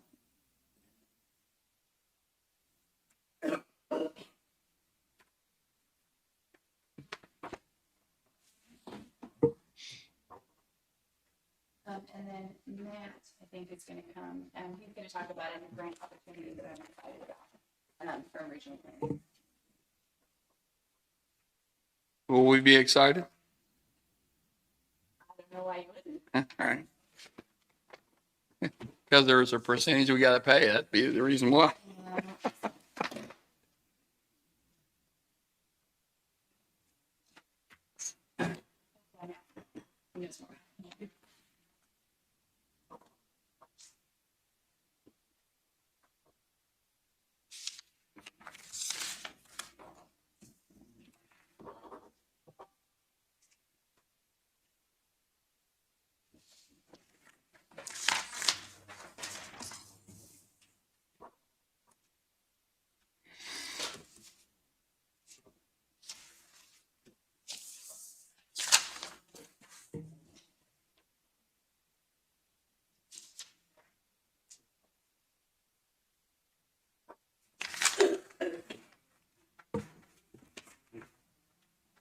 I'll make a motion, we go into executive session for 10 minutes with Tisha for personnel and 10 minutes for trade secrets with Jessica. That's my motion. Second. Moved and second, all in favor? Aye. That way you don't have to sit here while I do this. I'll be there in a minute.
We're not going back. We refuse. Harry, come on up. What you got this week? Our fourth tractor quit running again, basically, put it back down to R&R. The warning will be out on most of it, 28th next month. Okay. Anyway, What was wrong, you know, or? run 8 mile an hour. Get on fire, the U joints out on other mower, got them all fixed, just waiting on the guy to show up, starting. That wasn't the one that had the brake problems, was it? Yeah. That's the New Hollands. Worse than lead hours, worse than theirs, but get on and run a couple of days and then you gotta take it back down. I hope they get something done before the rest of the winter runs out on. What about the rest of the week? What you got going on? Just regular stuff? Yeah. What you got? We're fixing up flood water stuff, fixing all for low waters right now. Yeah, we had a busy weekend. You have some guys working this weekend? Yes. Okay. What about yourself? Well, if the weather's playing nice, we get a lot more done. We're trying to get done what we can between the drops. Okay. Now we're gonna try to schedule to where we can start chip sealing next week. Parker talk to you any more about their chip sealing? I haven't heard much. Or whatever they anything wanted. else. Okay. Last I heard, I talked to Sean, I gave him some numbers, and he was gonna talk to the lady there and find out if they wanna do only a few roads or all roads. You able to get a hold of them, Sean? Our discussion was they can go ahead with the full project based on the cost and information. I sent them an email, but I'm still waiting on a reply, but the verbal that I got from them was gonna be a complete project, based on the estimate we get. And what are we doing with the tank that we talked about a couple times? We getting rid of it? The tank, we're still trying to determine whether or not the diesel would break down the substance in the bottom of the tank. But at this point, the tank itself being able, what I'm being told is it's not gonna be serviceable for storage of oil materials afterwards. So why are we doing it?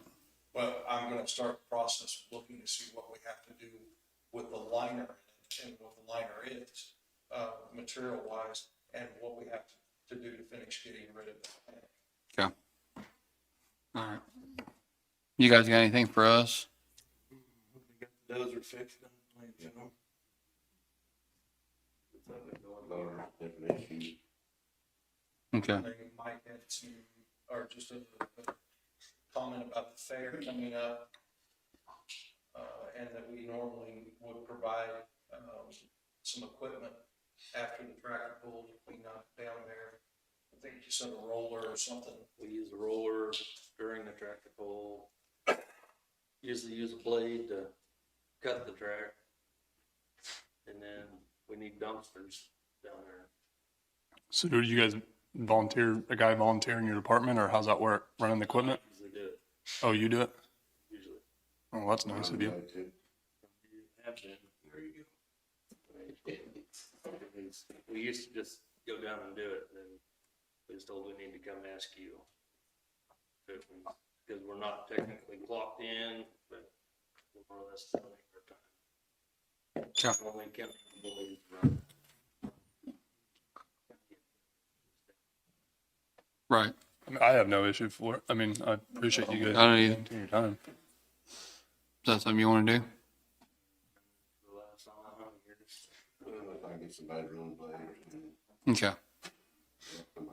The dumpster should be on them. I mean, they get a fund for it. I don't know if we we always had the. look into that dumpster issue. I don't think it's ours, but if it is, come back and tell us. Last 2 years, I think we've had to come in and sign something. The dumpster Have we fees? got the new guys hired yet, or, I mean, is it? So, they have to get their fit for duty first, and so until we get that, I know one was scheduled for Friday or today. So once we get those results back, then we'll get a call.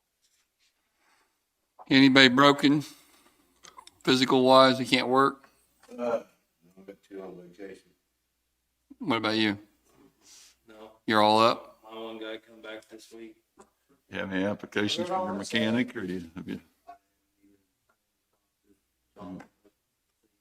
He needs we need to advertise for a mechanic. I'm sure Brian talked to you. Is that what you're going to talk about? No. Brian Lowe?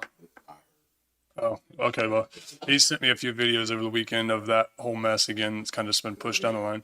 Can we not just, I don't know what, I know that I've heard Brian's end of the story. I know that Jackie met with that BNSF guy too, and he pretty much put it on us and said as long as our equipment's not in the middle of the railroad tracks when trains come by, that we can do whatever we need to do. So do we just need to get that road dug up and get a culvert put under it?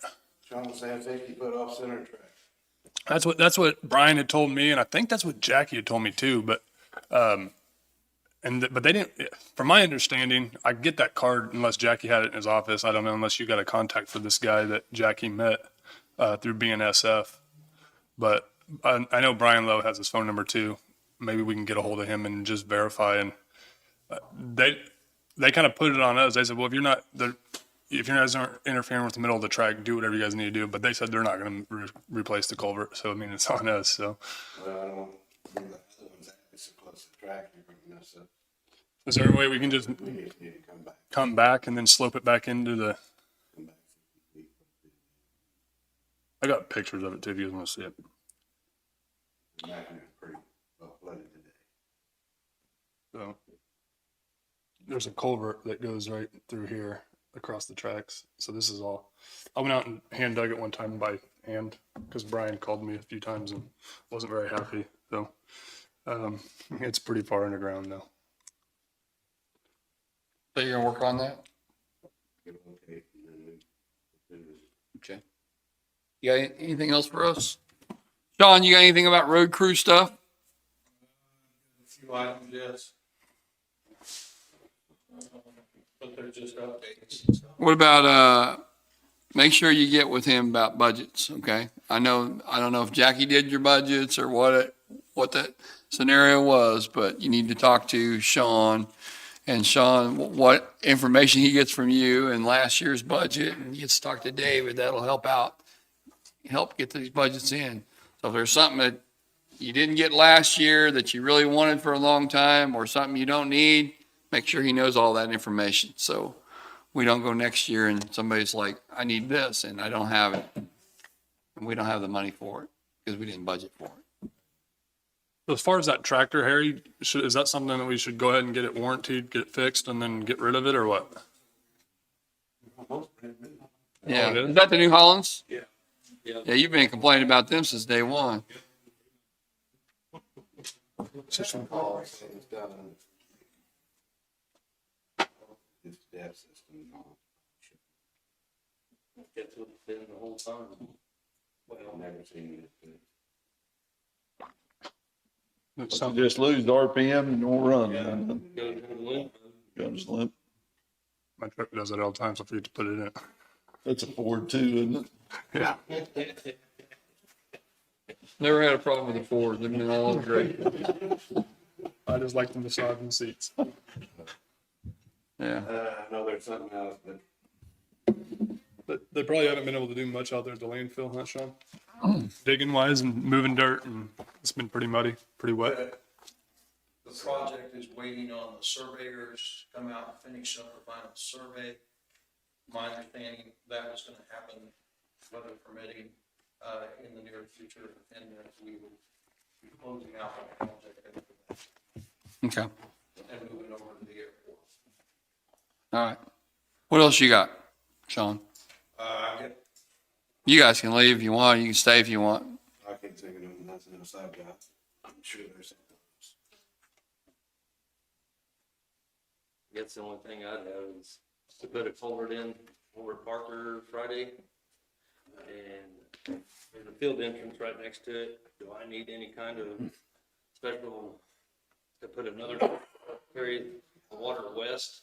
Because the water comes down the ditch line west, then has to hit a 90 and shoot across the county road. I want to put a tube across the field entrance So I need Is it on our property? Yeah. it The whole thing? And you're not gonna be on the other person's property at all? I wouldn't think you would. Nothing special. Put a tube in there, and it's, somebody uses it as a field access. I'm gonna say that limited knowledge on what Jackie and Sean are doing. It's just a field entrance that you're just replacing the tube, or you just, No, there's no tube there. and they just go across the It ditch? blocks water from running on west. Is there a gate there? Oh, yeah. So you don't want it to turn the corner more, you just want to get it, kick it on through? I want to help alleviate because it just pools up there and then it sucks, it washes it out. Well, it's our right of way, so we shouldn't be it, right? I would do it. You think of, Go tell the farmer you did it. and, but you do know the rules on culverts, right? On what? On culvert, replacing culverts. You know that, right? And Yeah, you there can, was one there. and if somebody wants a new one that's never been installed, they got to pay for it, and then we replace it from then on. But you're just fixing a problem we have in the ditch, so. Yeah. Yeah, do it. Yeah. Makes sense to me. Otherwise, the gravel will be all over the fields and like it is in some spots anyway. Yeah. All right, thanks. Have a good week, guys. Thanks. Thank you. Go ahead. Okay. Got an application for construction debris dumping assistance made by Christy Carr at 202 South 7th in Mound City. There was a fire at that location, and the application is requesting that we waive the dump fees at that location or for that location in their entirety. I got a letter from city treasurer supporting that application. I believe there's some insurance or lack thereof issues and other things. Did Bobby look at it? Yes. Yeah. What's Bobby recommend? We're recommending that we waive the dump fees for that location. Okay. Anybody got any objections to that? We're not giving them the dumpster, they're just waiving the fees. Just wait. Correct. Waiving the dump fees? Correct. Give us the address. I'll make the motion. 202 South 7th, Mound City. I'll make a motion that we waive the dump fees on that address so they can use the landfill. That's my motion. I'll second. Moved and seconded. All in favor? Aye. Sean, you did, the city treasurer had signed off or something on this too, or something. Well, just a letter of support for the project. I think that's something we've typically done. If it's in town, we want the city to get involved. Recommend or approve. Next thing I've got's a bid for the compactor site at Blue Mound. Hey, thanks for all the work you did in Lacey. Look good. That You can actually breathe when you walk in there now. That was a Dumpster? project between maintenance and the employee there at the compactor site. And the maintenance guys did a really good job at that site. So have we talked to like the city? I know in Pleasanton, I know that we don't employ the person there. Right. But I do get a lot of complaint about, they just sit in their building, don't help any of the people, and I don't know if there's anything we can do about it. I know we've talked about it. I know my sister went out there and she couldn't lift the deal and it fell out and she called me, but is there something we can talk to the city where, or I mean, we're all on the same page, like if they're capable of helping, they need to, or no smoking in the buildings and things like that? Well, yeah, there's no smoking in the buildings anyway, but that individual up there smoked for 30 years in that building. Yeah, they're a county building, so there's no. Pack or two packs a day sometimes. So, yeah, we need to talk to reinforce that. But the city still have the say on their employee and Right. if they're really going to make them get out there. Some of the people that they hire are seniors already. I don't know about Pleasanton. I know at Mound City, I've always heard really good stuff about that. Yeah. You know, I know that I've heard a few Same things here. about Pleasanton, and maybe I just go talk to the city. Might just talk to the individual and say, hey, man, can you help? The one we have, they have at Mound City does a really good job Yeah. down there. Sorry. The- Go ahead. The Blue Mound project site, I'm recommending that you accept a bid for $1,225 to do that project. We're going to be supporting the materials for that project, I believe, other than just a small cleanup, What's he doing? What are you doing to the building? Are you rebuilding it or building a new one? skinning it. Is it just like all rotted? We've got a hole in the front of it that you could probably put half the desk you're sitting in front of through. Is there a guy there all the time? I thought that was just a push button one. No, there's an operator there. And we're going to reskin it, put a roof on it. Sheet rock is necessary because we've tarped it, but as I said, the outside of the building's got considerable damage. This thing just due to a storm damage from a couple of weeks ago too. No, most of this damage is rot. I mean, what little was damaged during the storm was already damaged. It just took it away from the building site. We have the building material already, or do we? We've already ordered the material and it's ready to go. We're just needing, maintenance doesn't have the time to complete the project. Do we not have a little bit of material lingering somewhere that we had in the Dawson house? Does anybody know anything about that? I knew we had a lot of material in the garage when we. I know there was some material there, but I cannot tell you where it was moved Probably to. drywall if or- it was, unless they took it back.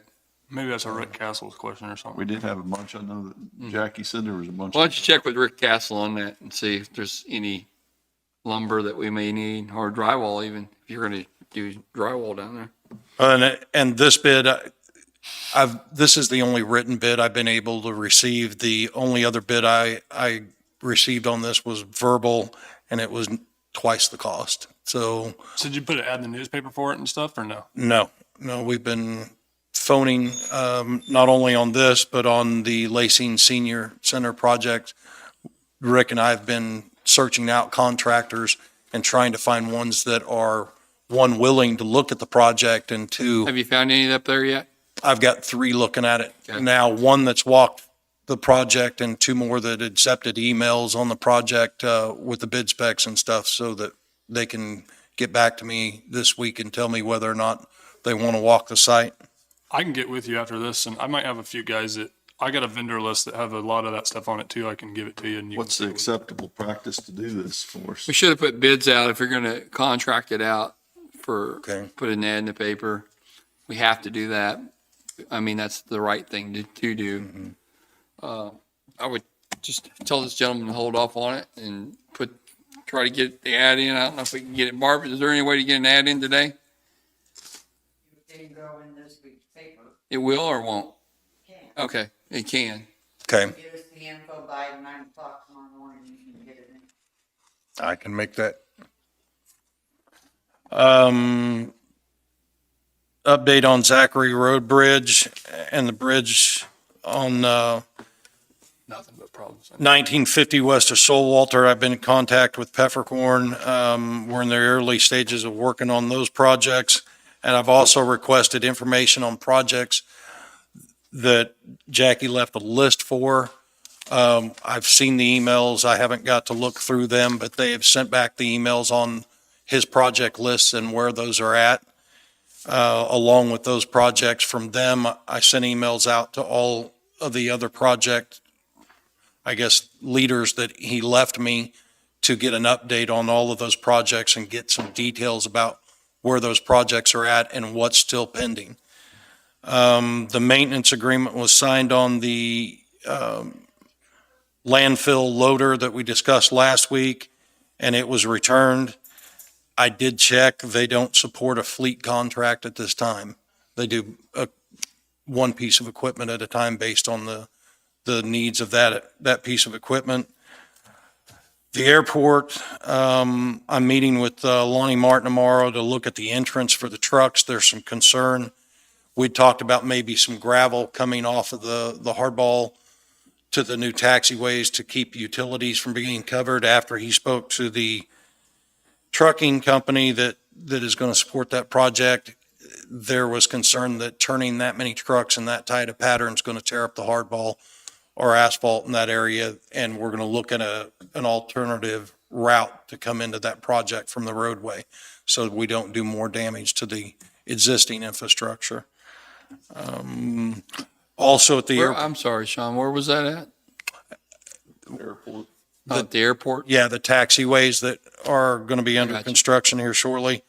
Also at the airport, we ran into a situation where in checking the pumps, in the past, we've used a debit or a credit card from an employee. Well, one was severely overcharged because we'd just done some maintenance on that pump system, and apparently the pulse rate wasn't correct when the card was used, and they were charged an extreme amount for a small amount of fuel.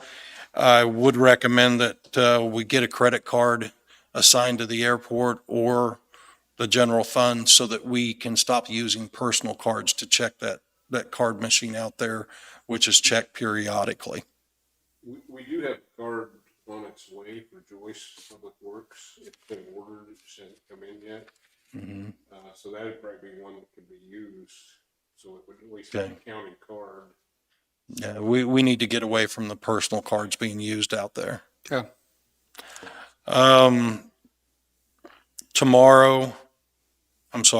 Wednesday, Foley will be down to look at the landfill loader that's at Pleasanton that's been sitting there for some time to do diagnostics on it. As we discussed, the Parker asphalt project, I've sent a final estimate via email. Verbally, I've got the head nod on that. I'm just waiting for it to come back in writing. And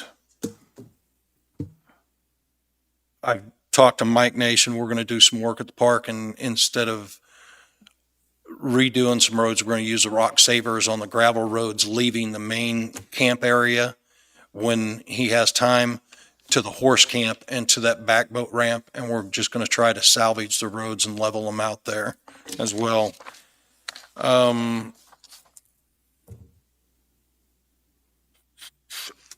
The last thing I have is, there was a project Jackie had left about a sign being placed in front of the courthouse for the Gordon Parks Learning Tree movie. Just trying to get some direction on that project. If you look from the front, there's already 2 signs on one side and a Veterans Memorial on the other side. I think it's supposed to take place in that old wooden one, isn't it? Or that old. Yeah, they're taking one down, I One thought. with the yellow writing, I think they're taking that one down. I believe, maybe. I was given no information on that. I think it's supposed to replace that, yeah. I think. There was some discussion about maybe trying to have that one redone or something. Somebody had put something together about redoing it. I think it might have been Allie Hamilton or something. Yeah. And then That's different than that, yeah. Okay. Those signs are on a line. I would recommend that we use the first location because this sign's tilting so you can step up to read it. It's too far where those signs are at to use it as far back as those signs are placed. I'd recommend pulling it up to the sidewalk so you can stand on a hard surface and read those to make it easier for the public. There's also in front of the Veterans Memorial a gas light.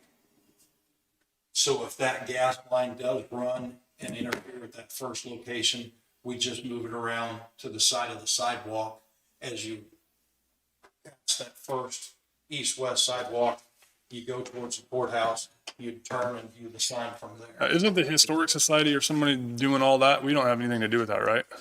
I was given no direction. I believe so. I think it's people from the museum in Fort yeah. Scott that would be working on it. Okay, you know about it. They were just wanting permission, and the gas line, I'm pretty sure it doesn't run over that way, it goes to that light. I don't know if there's any other lines around there, but Pat Black actually redid some of that, the flame out there just 2 or 3 years ago, so he knows where all of that is, plus we need to locate it anyway. Jessica, do you know who to contact on that? Can you help him on that? Do you know who to get a hold of, and can you assist him on that? I've already been in contact with you've them already and been- picked up the sign from them. As far as site location, they're invested in us putting it at the courthouse, but as far in a preferential location for the public. But as far as where we put it, they had no direction They for want us. us to install it? Yes, we've got the base and the sign to install it and spoke to the manufacturers about how the installation would work. Was just got to be done putting a little concrete pad or a footing or something? There's two metal pillar, excuse me, there's two metal pillars that come up that are powder coated, and then the sign lays over similar to the podium where you can come up and read it. So it'll just be anchored down to two concrete pillars? pretty much? Yes. And then the sign, So not a huge project? not a huge It's project. my understanding. Just need to know who can give me a final X on the ground, so that we don't install this, do damage to the powder coating, and then have to pull it and reinstall the sign. I would just get with Rick and Danny and figure out this and ask Davey, because he's around here as much as anybody. And so I don't really have a preference where it goes. Okay. You? I don't. Maybe just like saying. We can find Judgment. we can find a good location for that. Then it was one of the projects that I had no direction on and just needed. It just popped up and we said yes to it because they were doing, I thought, everything too, but I'd like to know if they're going to take that yellow sign, the yellow worded sign down. I know at one time somebody, it was separate from them, was going to restore it, which I think it was Allie Hamilton talked about it or something. I don't know. The Historic Society of Linn County, maybe. Jessica, do you know anything about that?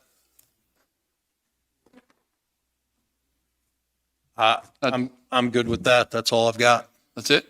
Yep. You got anything? What about Xena Road? Have you heard anything from them on that? Anything? Only that it was moved over to the highway.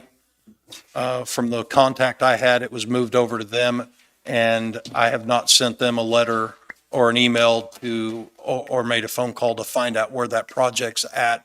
I assumed that I would give them a little bit of time to survey the project and then get back to me, but it's still probably this, Ward Hill. it's still in the works, but I'll keep checking on that to see where we're at. Another thing that we had was the state road for Maple Ranch. Rick, do you know anything about that? Anything more about Maple Ranch? No, they've kind of been quiet about it. Maple, you know what we're talking about? I know what you're talking about, but the project, I don't I'm have not even anything sure they on. want to do it now. So it's kind of something, let them come to us. Yeah, at this point, I think I don't know if they want to do it. I don't know if it's because of the layoffs or what, up in this, that's maybe got them concerned, cerners. So I haven't heard anything. Kenny Dan, that works there, he's a farm ranch manager. He hasn't talked to me anymore about it. So I think it's just kind of stalled right there. So the blacktop road. Mm-hmm. They wanted the blacktop 1.5 miles or 2 miles of it and pay for it.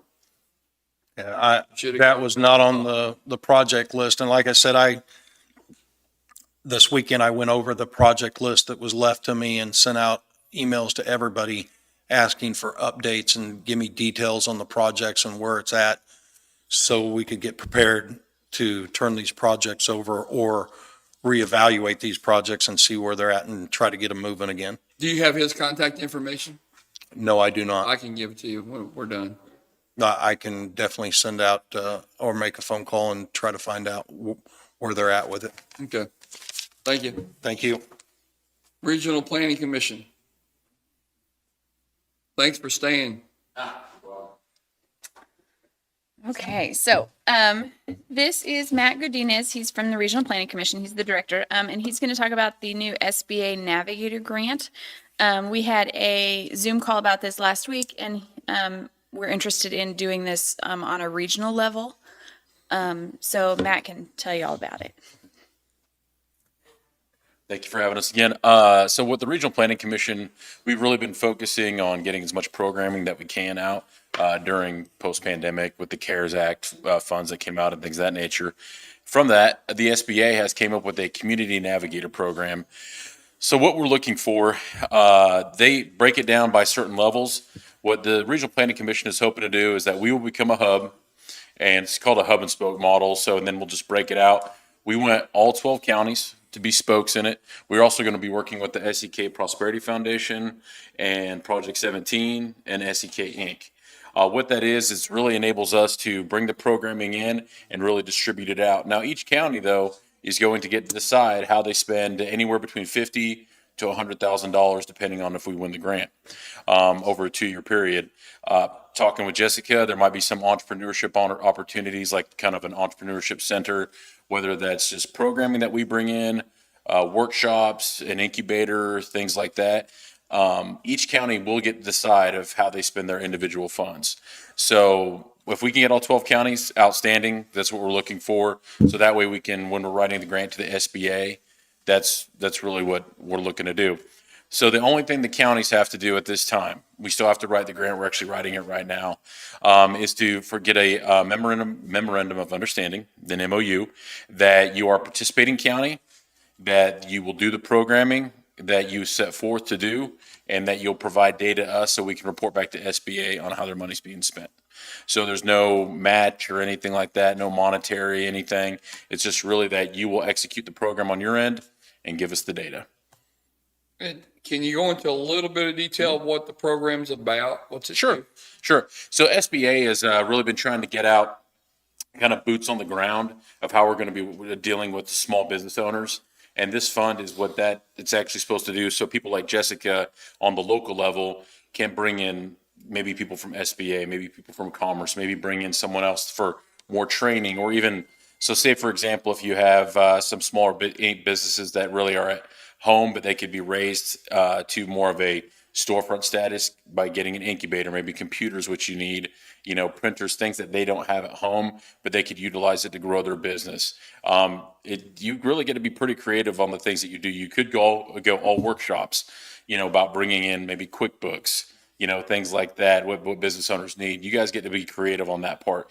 It really is about harvesting and doing some repairing, but also growing those businesses that we need post-pandemic in the rural area.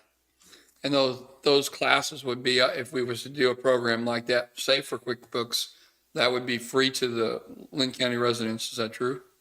Is that what you're thinking? Otherwise, you'd have to pay for it if you go to. Right. Yes. So, Taking that $300 class, making it free. Right. We want to be able to bring that in with these funds for the business owners. Yeah. And we continue to do that with all of our programming at the Regional Planning Commission with the CARES Act funds. We've actually done a few. There's some people that have made it to Linn County, from Linn County to Chanute for the training that we're doing. We're getting ready to do another one for marketing. We have two businesses from Linn County that have signed up, all free. That's our biggest thing. Everybody has a lot going on right now. They don't need to come up with an extra $700 or whatever. Where can you find a lot of information about those classes? Get ready to ask that, yeah. So you have one for marketing. You've probably in the past have had classes or courses that you've offered. Yes. We traditionally ourselves go to the Small Business Development Center at Pitt State. They are the ones with all the leads on who they really like to utilize. On the marketing front, marketing, QuickBooks. They just offer a whole array. Yeah, but how does Linn County residents going to know, businesses, small businesses especially, that's jumping into this, going to know that you're offering these free classes? Is it monthly newsletter or quarterly newsletter? Monthly. Mm-hmm. Their mailing list includes the cities, and the cities then can forward that information. I think the businesses can sign up to be on it as well. They can. It's actually open on our website, the sdkrpc.org. You can sign up to our newsletter. We have quite a few now. And also part of that funding to promote those classes, if more funding is needed through the Regional Planning Commission, or you can use some of that money locally to advertise. So repeat that website again. Sure. sdkrpc.org. And our media person, Taylor, has been pretty aggressive. You guys actually met her. We met her here a while back. She's been pretty aggressive of getting all that data out there and sharing a lot of everything that we have going on right now is free and to every business in the 12 counties. I just feel like if I asked a bunch of small businesses, they would have no idea about any of it. The tough part is that you do try to get out there as much as you can. You know how it is. And still someone's like, I don't know what you're talking about. Yeah, I know. But we want to get out there. If you, with your constituents and businesses in your regions, please always send them our way or ask them to sign up because, for example, we're really excited. The marketing one that we currently have going on, kind of a boot camp type thing, we've had 60 people. And right now we have a business from all 12 counties. At least every county is representative. So we really want that to be as much as possible. I know Pleasanton has a chamber. Do they know anything about any of that? Jessica, do you know? I'm not sure if they're on the mailing list or not. I would have to go back and see, but yeah, we do get some calls from them on some other projects when it comes to like CDBG stuff. So Hopefully they do, but if not, we can make sure that they do. We actually did their CV CDBG grant with them, so we do work with them on some stuff. Cool. Yeah. So, and I apologize. I do not, the SBA didn't give us much time after we went through the webinar and stuff what the grant's going to look like. So we do not have a memorandum of understanding for you to review. But unfortunately, do you meet every Monday? Yes. We do. Okay. So my goal would be to get it to you. And so next week you'll probably meet on the 6th and not the 5th. Okay, great. Is to get it to you to review and sign because the grant is due the 9th. So I know it's a tight turnaround, but I'm after this, I go down to Cherokee County. So I'll go down to Columbus after this meeting to talk with them about this. So we're just trying to get everybody, like I said, right now it's just the MOU part to where we agree that you agree to be a spoke and to send this programming out to your communities. Okay. So just wanted to give a really rough presentation on that, but and we'll continue to keep doing stuff that we can, and I'll get copies to Jessica as soon as possible so you guys can review. Appreciate it. Yeah. Got anything? Okay. Thank you, sir. Thank you very much. Thank you. So that SEK RPC? Yeah, sekrpc.org. Okay. Yep. Thank you very much. Thanks.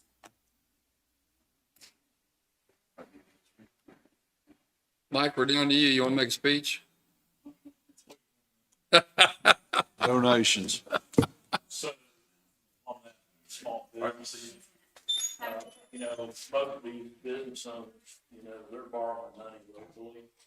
So if that info comes back to the banks, they're gonna have a better opportunity to find out about it. So That's a good thought. Yep. Banks all know about it. I know about borrowing money. Is there any other way? Morgan just went out to grab pizza Okay. for lunch, so whenever you're done with everything in here, you could probably just take a break for lunch and then go into the executive session at 12:30 for the interview. Yeah. Okay. So I'll make a motion that we go into recess until 12:30, where we'll start our interviews for Public Works Administrators. And you've got 3, so I'm thinking you probably need an hour and a half for those interviews. Right. So that's my motion. I'll second it. Moved and seconded. All in favor? Aye.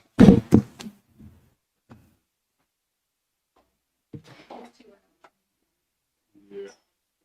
First day, what, they bring your present? Mine, yeah, my kids, daycare provider.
I don't think so.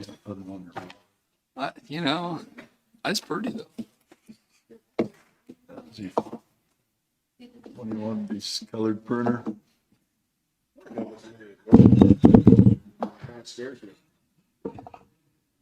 Danny, you got anything else? Before we get in trouble here? Nobody else?